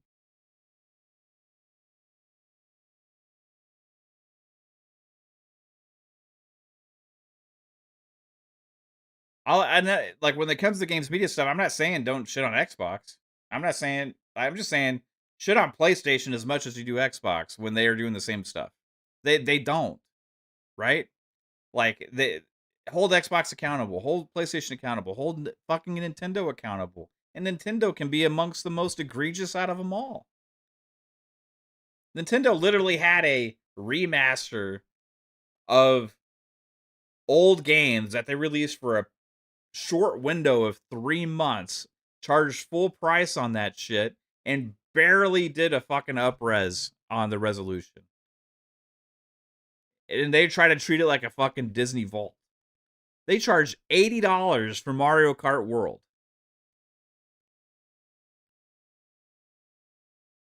And you ain't getting a discount if you buy it digital either. Nintendo can be amongst the most egregious here, but they just get a fucking like free pass on this stuff. It's like nobody ever fucking talks about that shit. Like, hey, it's Nintendo.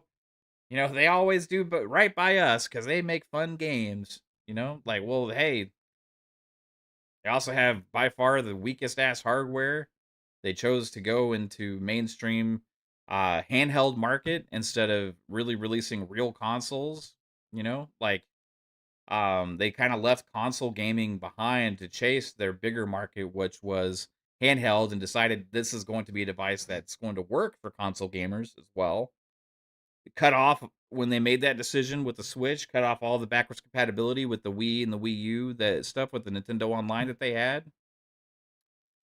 Treated as like a brand new thing, and been the most expensive physical and digital games now.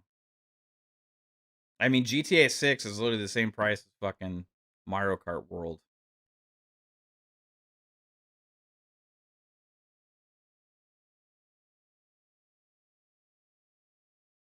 And it's not the only Nintendo games that are $80. I'm not saying those games aren't fun, but like, where's all the outrage from the media and stuff about this kind of stuff? They were really, really loud when Outer Worlds 2 was announced at $80 and forced a retraction from Xbox. Where's the same energy towards Nintendo? Where's the same energy towards PlayStation when they do things? Where's the same energy towards any of these companies, right? Where was that energy at the beginning of the generation when PlayStation was the first um, platform holder to announce $70 games? Where's the energy for every time they close a fucking studio? Where is it? It doesn't exist. Instead, they'd rather talk about the possibilities of the studios that are closing at Xbox instead of the realities of everything that's happened to all of these companies.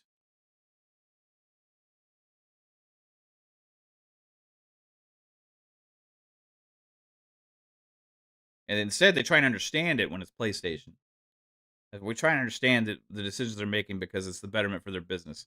When Xbox is trying to make changes now, doing restructure like they admitted they're doing and talk about it, it's like, well, this is the end.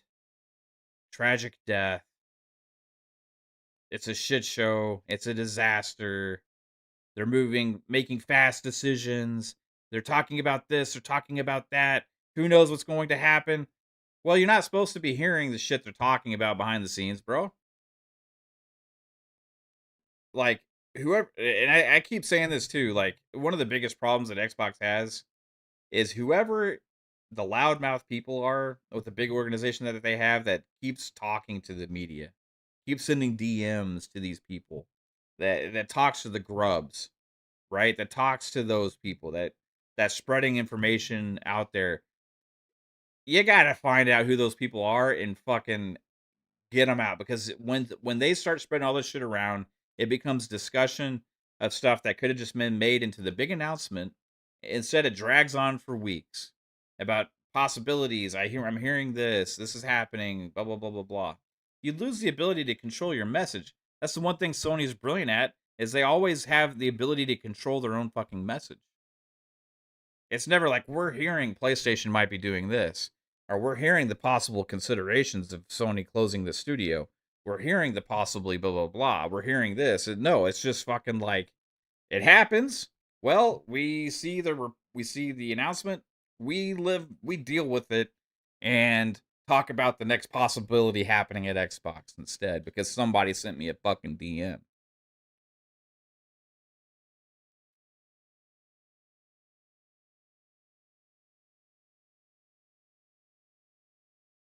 Very loose lips there. They got it. I don't know if I said this when Asha took over. That would be like mission number one, is stop the leaks.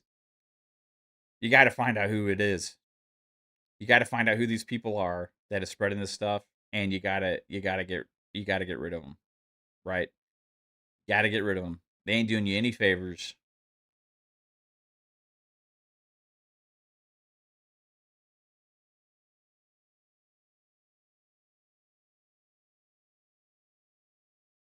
Ain't doing you any fucking favors. Ruham says, when PlayStation was doing the restructuring, I heard the media say PlayStation's in trouble, they're in a pickle, etc., etc. But I guess people have that part of the media blocked. I don't know. No, I didn't see any of that. I heard saying like, oh, they're moving focus back to single player games, and applauded it. I heard a couple people say they didn't like the fact that they did 10 to like are doing 10 to 12 games of service games all at once. But then those same people, those same sites were saying that Concord was going to be the next big thing.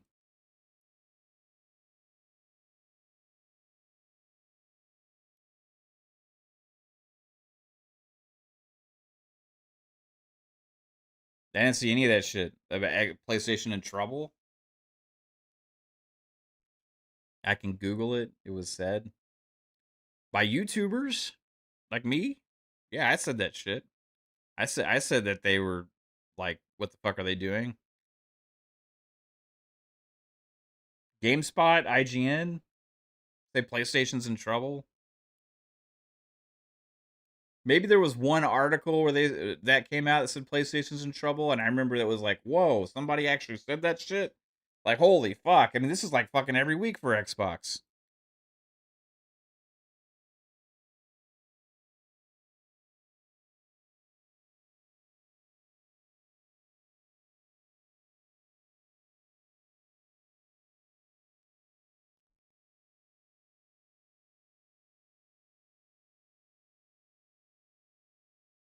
Donnie B says, I want to see a full on reset on Xbox PR, how they can finally fix. Well, the Xbox marketing team is apparently, maybe going to be some of the people that are affected here. Um, Speculation, pure speculation without any information about what's going on at Xbox. You have a lot of internal stuff going on. The biggest thing you can do is look at the Xbox Wire post, right? They gave you clues in the Xbox reset post, right? Like you don't need to hear the Grubs and the Tom Warrens and all these people say what they're hearing. It's all right here. It's laid out for you. As far as the studios go, um,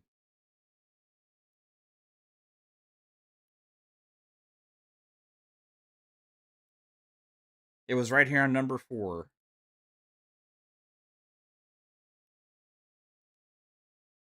I try and make this bigger.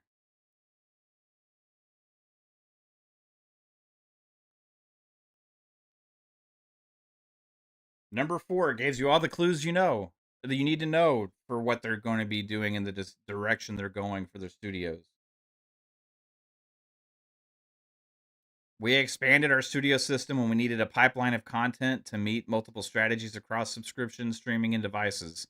In the process, we have found ourselves overextended as we executed in changing strategies in a landscape of more readily available content.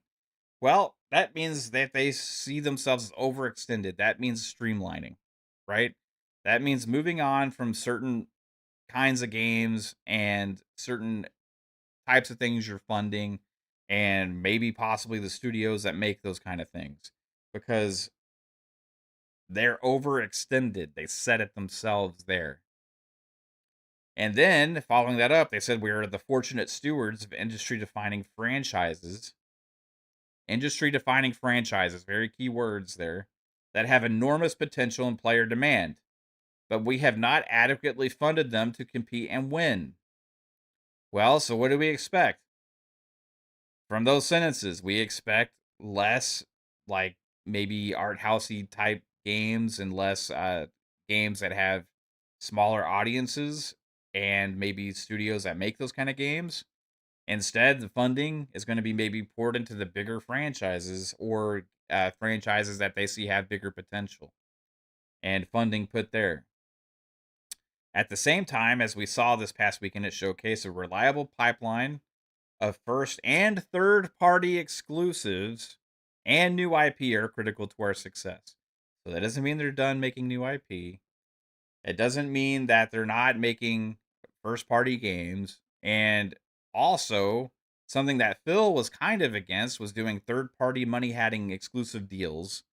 Here you see third party exclusives as a point of emphasis from Asha Sharma. So we can maybe think a way that they're going to help also fill their pipeline of content to bring emphasis back to the hardware. And the ecosystem is going to be with some deals from third party publishers and partners.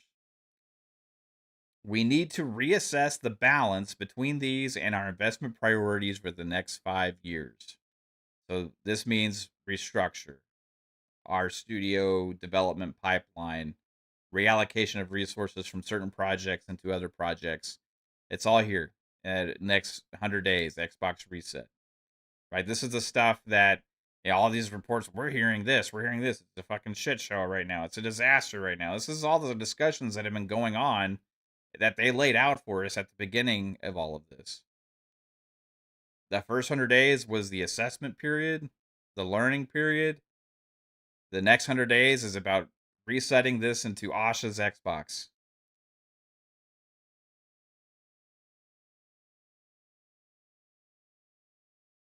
Next clues. Number 5. These I'm strictly emphasizing number 4 and 5 because those are the most important for the ideas of where they're looking at for the future. Our current platform infrastructure is not built for the battle ahead. Our systems are overly complex, spanning hundreds of dependencies, which hinders our ability to move fast. We've become too reliant on vendors to operate our systems and must become more self reliant as an engineering culture to build for the future. Well, from that, we can anticipate from the actual like platform team and stuff, maybe possible layoffs within there, as well as contracts ending and canceling contracts with third parties, possibly bringing in different kinds of teams that are more well versed with actually building internal infrastructure, as opposed to them being slowed down by constantly having to deal with contracts and third party operators. We must increase the value we ship to players while decreasing the time it takes to do so. Yeah, no shit. Going forward, we'll evolve and rebuild our stack and look at capabilities across all of Xbox and potential mergers and acquisitions to help us win in hardware, PC, mobile, and streaming. So they are not done with making decisions to grow in some aspects internally by purchasing other companies. That could be to infrastructure wise, technology wise. It could be a gaming studio that has certain kinds of technology that they're looking to acquire as well. It could be multitude of things, but it wouldn't be necessarily like, I don't think, big, massive, splashy like publisher or large studio purchases. I think you'd be looking at stuff like, hey, this is going to help increase our ability to move fast within the gaming space in whatever way possible. For some of you, these realities will be surprising and even frustrating to discover. We won't succeed by hiding hard truths, nor will we succeed by doing the same thing and expecting different results. Like the everyday wins mentality from the first 100 days, we will sprint to make progress against hardware, content, experience, and services together. So this was the announcements at the beginning, kind of laying out the vision of the whole reset, right? And this is why I'm not surprised that they're making changes, because they just told us they are. And do I expect there to be discussions and considerations and possibilities happening here? Of course, because they fucking told us so. Now, we've also had reports for a long time that Microsoft is at large as a company is doing a massive layoff wave coming here for the next financials to prepare them for the next quarter or whatever, the next year and all that kind of stuff. And that's happening. And it's going to be announced probably this coming week. I wouldn't be surprised if it's announced within the next few days. And within that, there will be Xbox news. And this is the stuff that they've been having to move fast to make the final decisions upon to get ready for this. Now, does it mean everything is going to be finalized 100% by that time? Possibly not. Like as we saw before with Tango, it was announced they're being shuttered, but then later they were saved. We don't know exactly where negotiations are going to be with some of the studios that they're moving on from, but for the media to act like it's a circus, it's a shit show, nobody knows what's going on, they are trying to figure out the best way possible for the future of Xbox right now. What I'm curious about is why nobody talks about this stuff when it comes to other platform holders. PlayStation does this. It's just an announcement of a closure. That's it. Microsoft operates differently. We see these things coming. So it adds into all the speculation. It adds into the journalists DMing people, asking questions, instead of just having news in front of them to report on. And somebody within Microsoft decides they want to try and influence the narratives or the outrage to potentially change the outcomes by leaking stuff to the media. In doing so, they are only being more of a detriment to Xbox as a whole, because the negativity keeps swirling around for longer and longer and longer, not allowing them to make these decisions and move forward on their vision. And part of it could be because of fear. It could be fear for their job, their friends' jobs, or whatever. But you don't see this on the other side. But like we said, PlayStation has several more studio closures this generation. They have, if not the same amount, more game cancellations this generation that have been reported. And they get none of this heat. They've restructured business models more than once. They've changed philosophies on exclusivity. A lot of the same kind of things that Xbox has gone through this generation. But they're the right ones. They're the ones that are operating properly.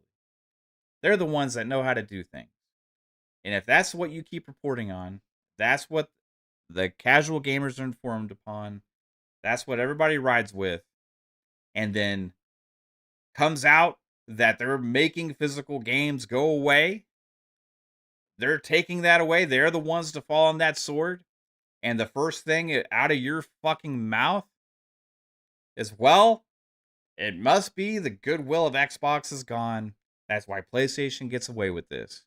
Well, I say fuck you, sir. It's not Xbox's fault. It's yours.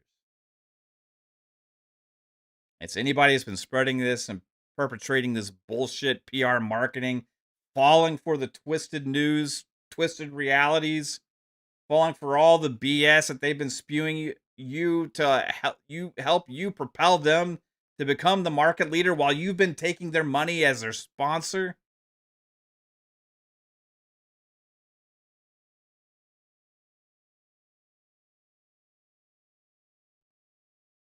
You want to go out there and blame Xbox as doing the same shit that they did? It's their fault? No. Shit don't work that way. Mac22TH54 with the $2. Appreciate you. It says 100 Mav. The tax is real. Bars. Hey, it's just reality.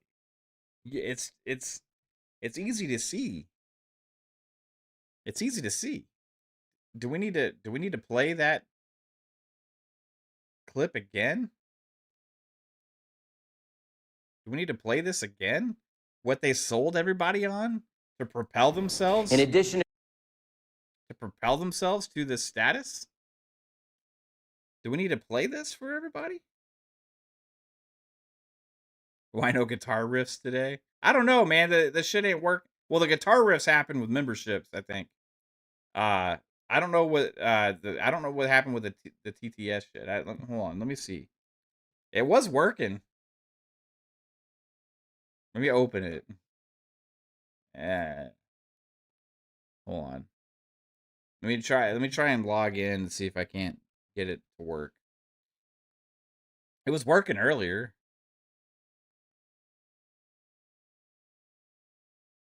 It's like I got logged out or something.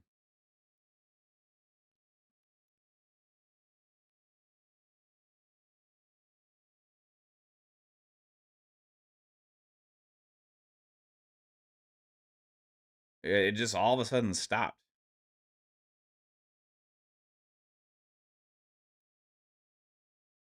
The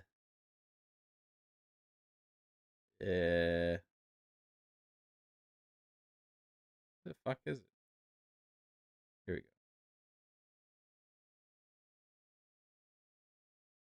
go. Okay, here we go.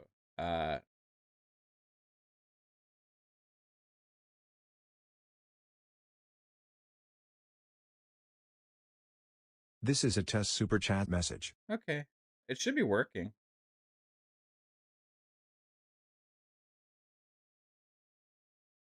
Should be working.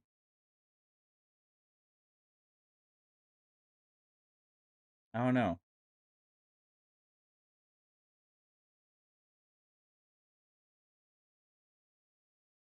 This is a test super chat message. Oh, you know what? There we go. It was because it's $1.99 and it said at $2. I just changed it to 1. There's like no other options, I don't think, besides that. That's why I didn't. But it should work. It's because you didn't pay enough money. I'm just kidding. Just 1 cent more. 1 cent more, you would have been able to hear the sexy voice. Just 1 cent more. That's fucking funny. All right. Let's check this out. to creating an amazing library of new titles on PlayStation 4, we're equally focused on delivering what gamers want most, without imposing restrictions or devaluing their PS4 purchases. For instance, PlayStation 4 won't impose any new restrictions on the use of PS4 gamers.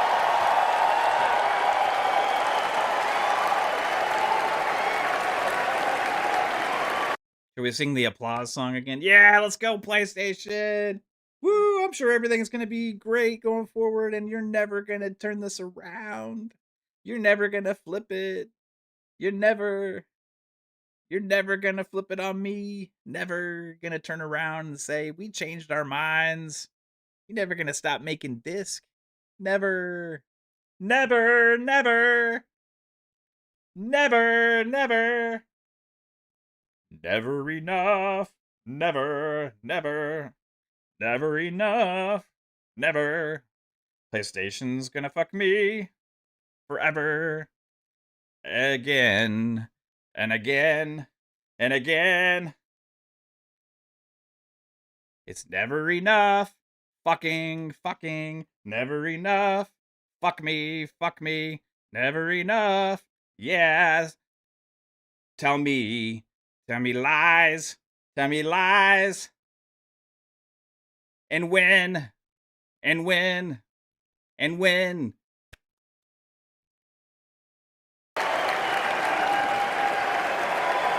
This is what winning sounds like. You smug son of a bitch.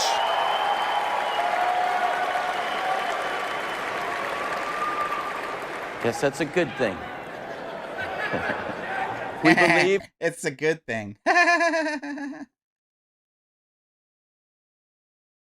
I guess it's a good thing.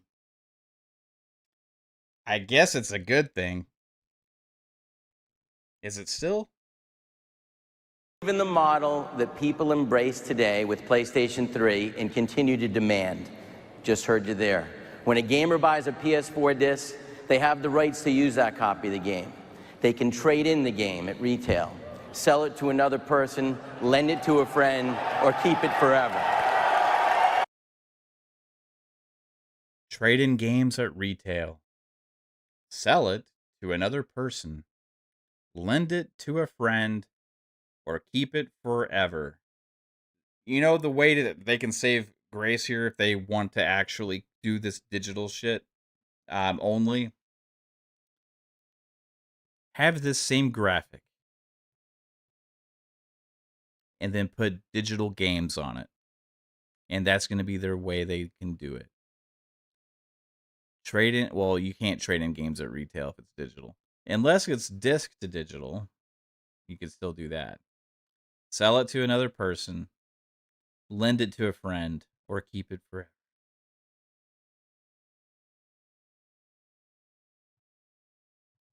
Oh, absolutely, Brett. No, Xbox wants all digital too, yeah. But don't forget who jumped on this sword first, and who also has a much more diverse digital ecosystem, as well as is working on the disc to digital. PlayStation announced this without any options for you, any possibilities about ways to help improve your digital experience. They just said, hey, 2028, we ain't making them anymore. Sorry, guys. The roar of that crowd.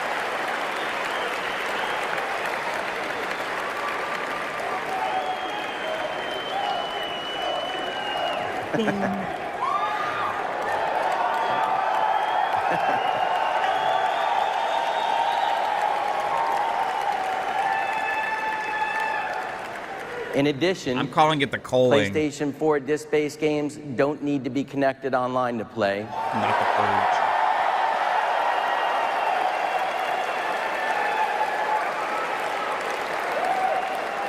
What? You don't have to be online? Or for any type of authentication. If you enjoy playing single-player games offline, PS4 won't require you to check in online periodically. What? That sounds so good. Yay. and it won't stop working if you haven't authenticated within 24 hours. Ooh, physical.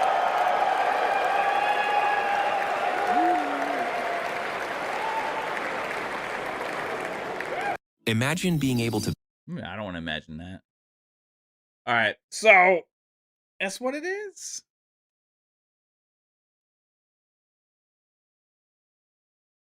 Yeah, that's when a lot of people left it. They ran, man. They fucking ran that train hard, man. They were like PR and marketing, man. Like, and sometimes business decisions that you make as a company are because of the way it's going to affect consumer mindset with PR and marketing. And this was one of the biggest decisions that PlayStation made at that time and cemented the success of the PS4 because they also launched $100 less. They didn't include the PSI thing in the box. Xbox was still kind of semi committed to the Kinect.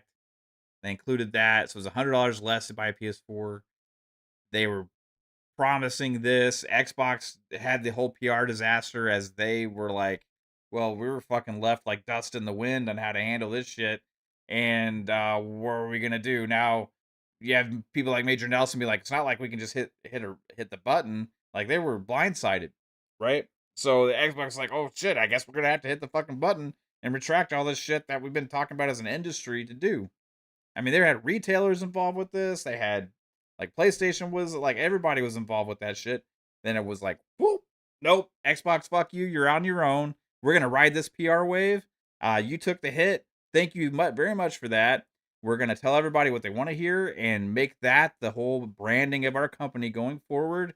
And we're gonna tell people that this is the right way to do things. This is how to operate. This is the best thing for them and all that kind of stuff. We're gonna ride this fucking wave.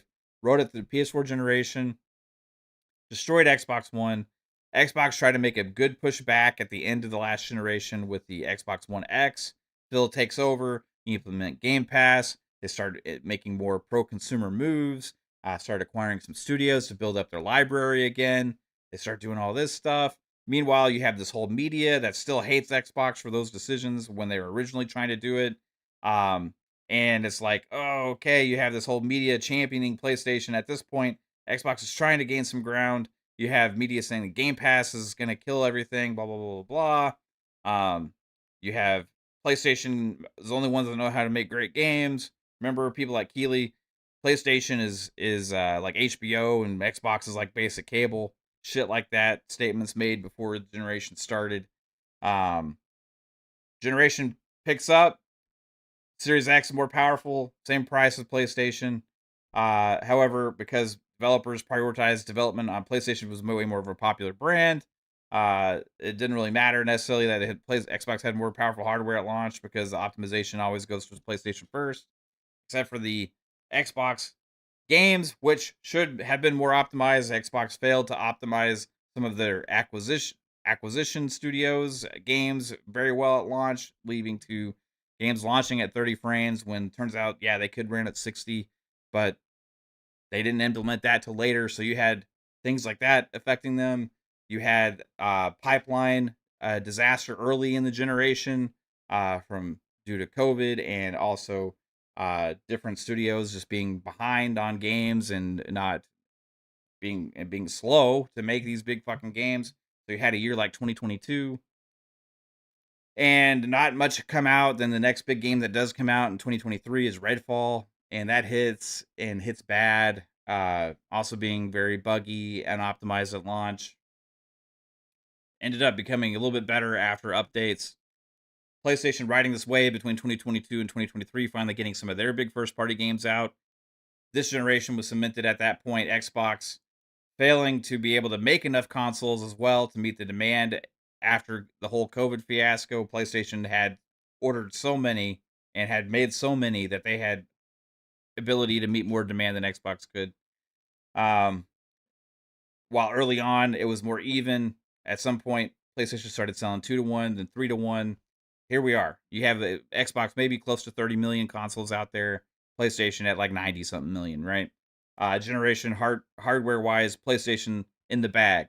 Meanwhile, all this going on in the entire industry's not paying attention to what PlayStation Studios are doing. PlayStation Studios, they're like, we're not growing. We're not making enough money. We're doing remasters and remakes of games that are only a few years old. We need more studios to be able to do this, because if we can't, we're gonna have to meet our demand with third party studios. We're doing that, so we're funding third party studios to make them, kind of second party exclusives, or doing money hat deals at the last minute because we don't have any fucking games this year. Because their pipeline after Horizon and God of War, Ragnarok, had dwindled to almost nothing. That was when their whole games of service push was started, because Jim Ryan thought they needed to go all in on games of service games because they weren't making enough money.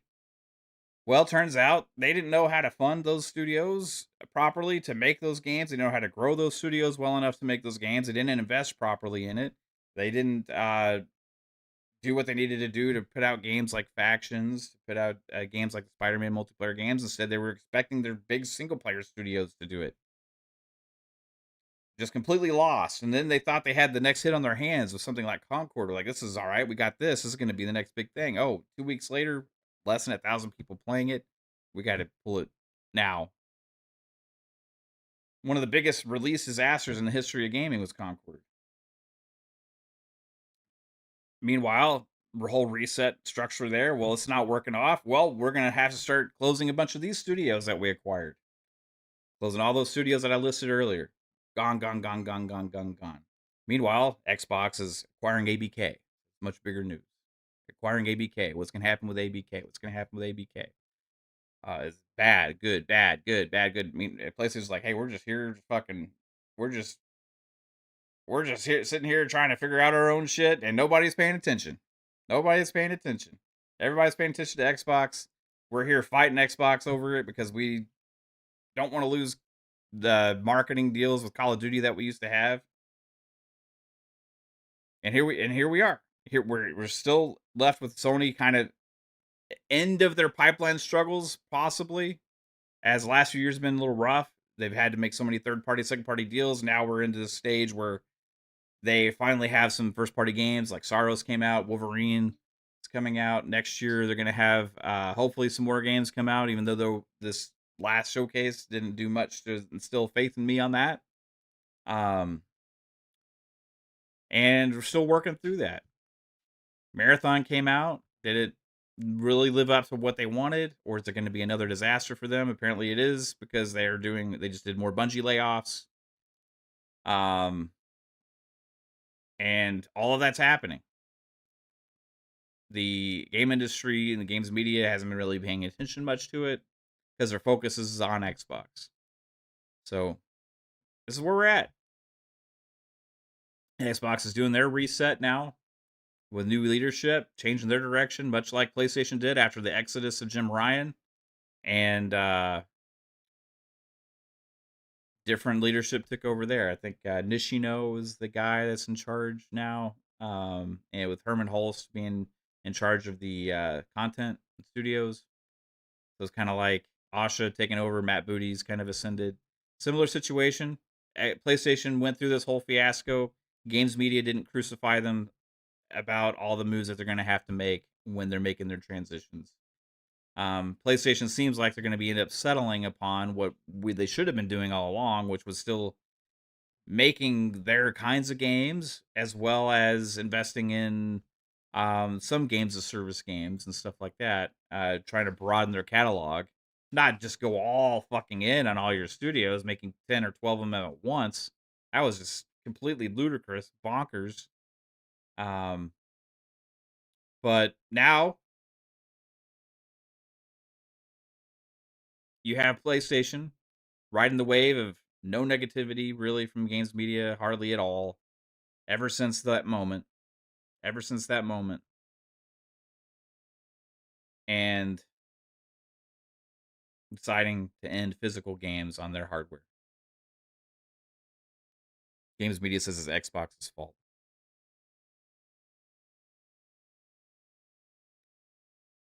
Crazy. Fucking crazy. Article today: Xbox is a disaster. Crazy. If the only metric to not being a disaster is how many consoles you sold, we've all fucking lost. We've all fucking lost. As to how popular your brand name is, when people talk about it, being the de facto third-party box that people buy. That's the only thing we're going on is popularity and sales, and we don't give a shit about how they treat us, about the things they do for us as gamers. And we've all fucking lost the plot. And that's the main thing about the PlayStation guys that always come in here too and all talk all this shit and stuff, is they don't give a fuck about themselves. You guys don't give a fuck about yourselves. The games media doesn't give a fuck about the gamers. Even Greg Miller was out there himself, was like, Xbox needs to kill hardware. These guys don't give a fuck about the gamers. They care about the companies. They care about the studios and the platform holders, the people that give them money, the real money, the sponsorship money. They don't give a fuck about us. You know, they don't care. And you guys don't even care about your fucking selves. All you care about is how fucking many consoles PlayStation sells. All you care about is the latest PR marketing bullshit they spew your way so that way you can regurgitate it to your buddies. All you care about is that, ways that you can say it's better, it's premium. You don't care about what you get in your services. You don't care about that. You don't care how many games they're fucking making anymore. All you care about is that, once every couple years they're going to have something that I'm going to be like, well, this was great. Man, I played so many fucking great games last year on Xbox. So many fucking great games last year. They had like 12 first party fucking games last year that dropped day and date in fucking Game Pass. And nobody on PlayStation side is gonna be like, why aren't we getting that? Instead, y'all say, well, Xbox can't sustain this. It's bad for the industry. Well, maybe if you get your head out of your ass and actually went over and check out what's on the other side, maybe there would be more customers over there. Instead of you just being so glued to having to love your PlayStation because you care more about how successful they are than your own fucking experience. You care about their success, not yours.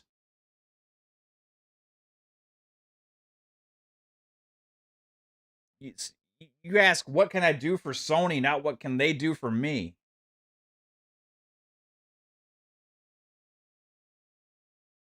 You're a customer. You're a fucking customer.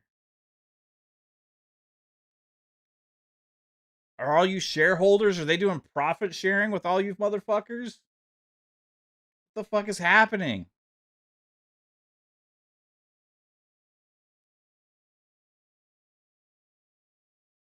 They made one of the biggest announcements in the history of fucking gaming just the other day. Just the other day. And you have journalists putting articles behind a paywall saying Xbox is a disaster.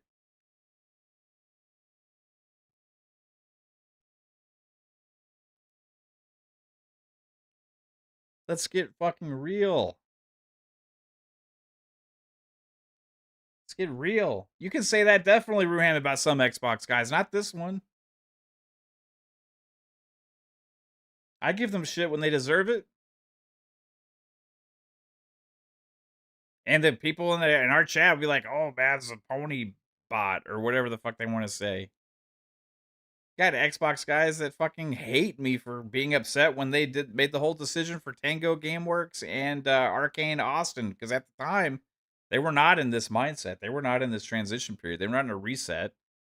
They had just like a year and a half before that celebrated the acquisitions of those studios and then rode the couple games out and like, okay, like bye after they delivered a few games. Like that didn't make any damn sense to me.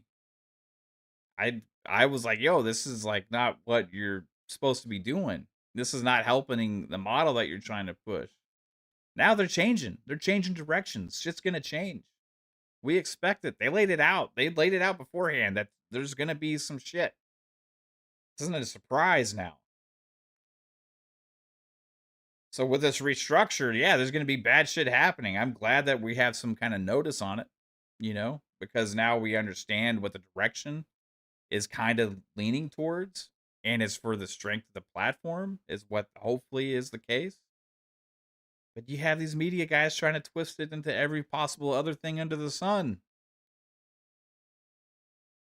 and ignored all that other stuff that PlayStation did this generation. Because all that matters is how many consoles they sold to you guys, how popular they are. In fact, if they have a Game of the Year candidate, it's all that fucking matters. You don't care about yourself or your own experiences or the services or the value that's provided to you. You just want to feel like part of the winning team. Want to feel like part of a winning fucking team.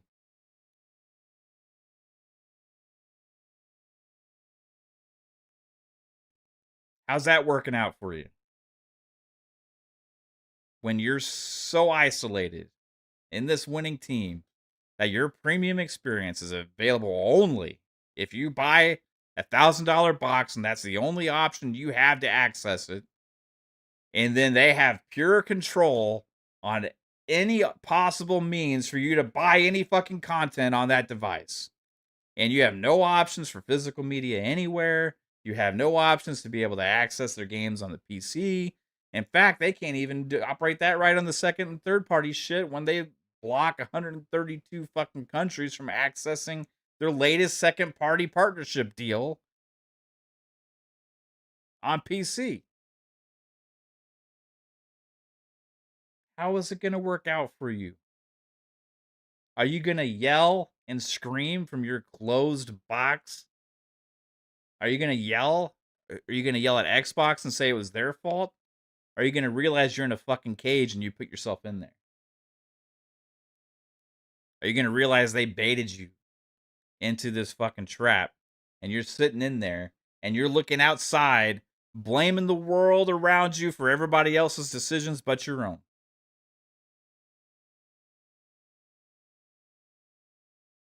Wake up.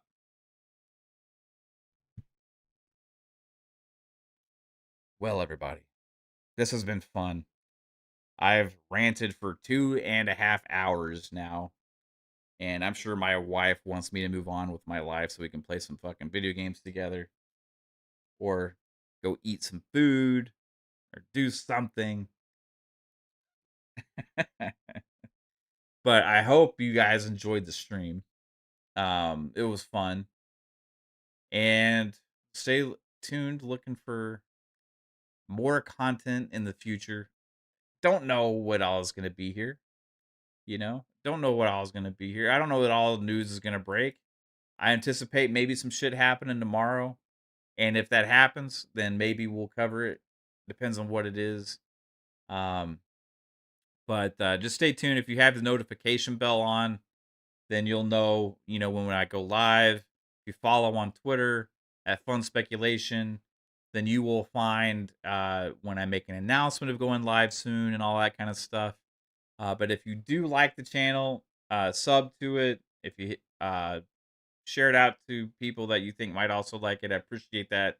All that helps us grow. I shout out to Poison Maniac for sharing the Discord in the chat. If you want some more discussions going on, the Discord has been pretty active lately. People talking about games and industry stuff and just all different kinds of stuff in the Discord. We got like food sections and movie sections and screenshots and all different kinds of stuff there. So, guys, thank you so much for being here. You rock. Go have some fun, play some games. I know it's a lot of the news lately has been negative and kind of sucks with gaming, but ultimately still awesome shit to play out there. Lots of great games still coming out this year, and I hope you all have fun. Was that, baby? Somebody asked how many hot dogs I had last night. Who asked that? Donnie wants to know how many hot dogs I had.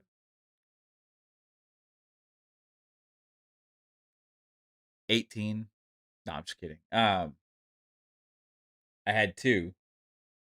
I had I had I had two hot dogs with um this sauce that my wife makes a special sauce for them. That's like it's kind of like a meat sauce. It's not it's like chili, but it's not chili. It's comes from like the New England area, and it's called Charlie's sauce.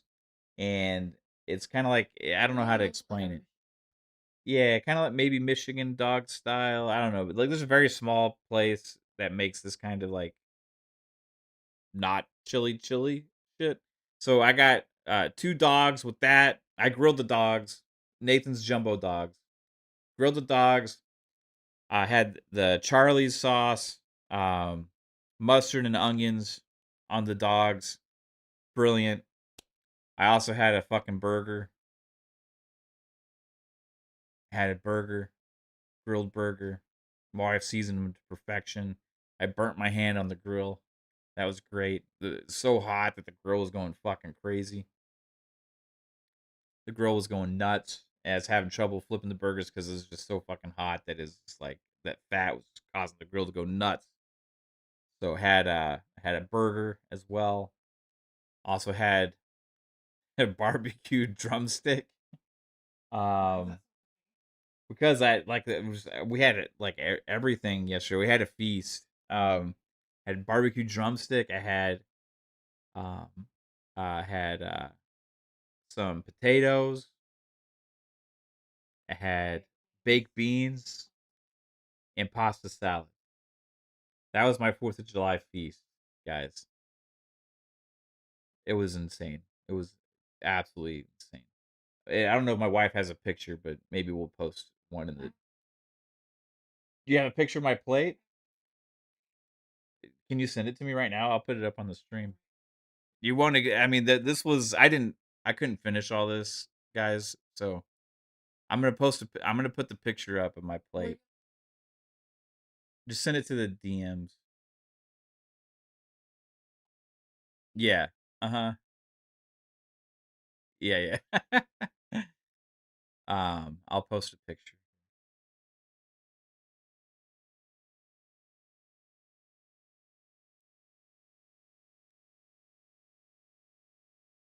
All right, here we go. Okay, are you ready?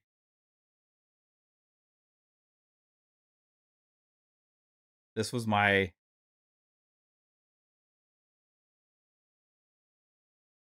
this was my plate of insane amount of food.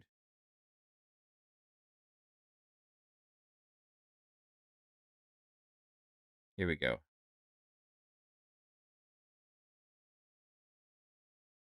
Oh, I got two Charlie dogs. Got the tortellini pasta salad. Got the burger, potatoes, baked beans with bacon, and the barbecue drumstick.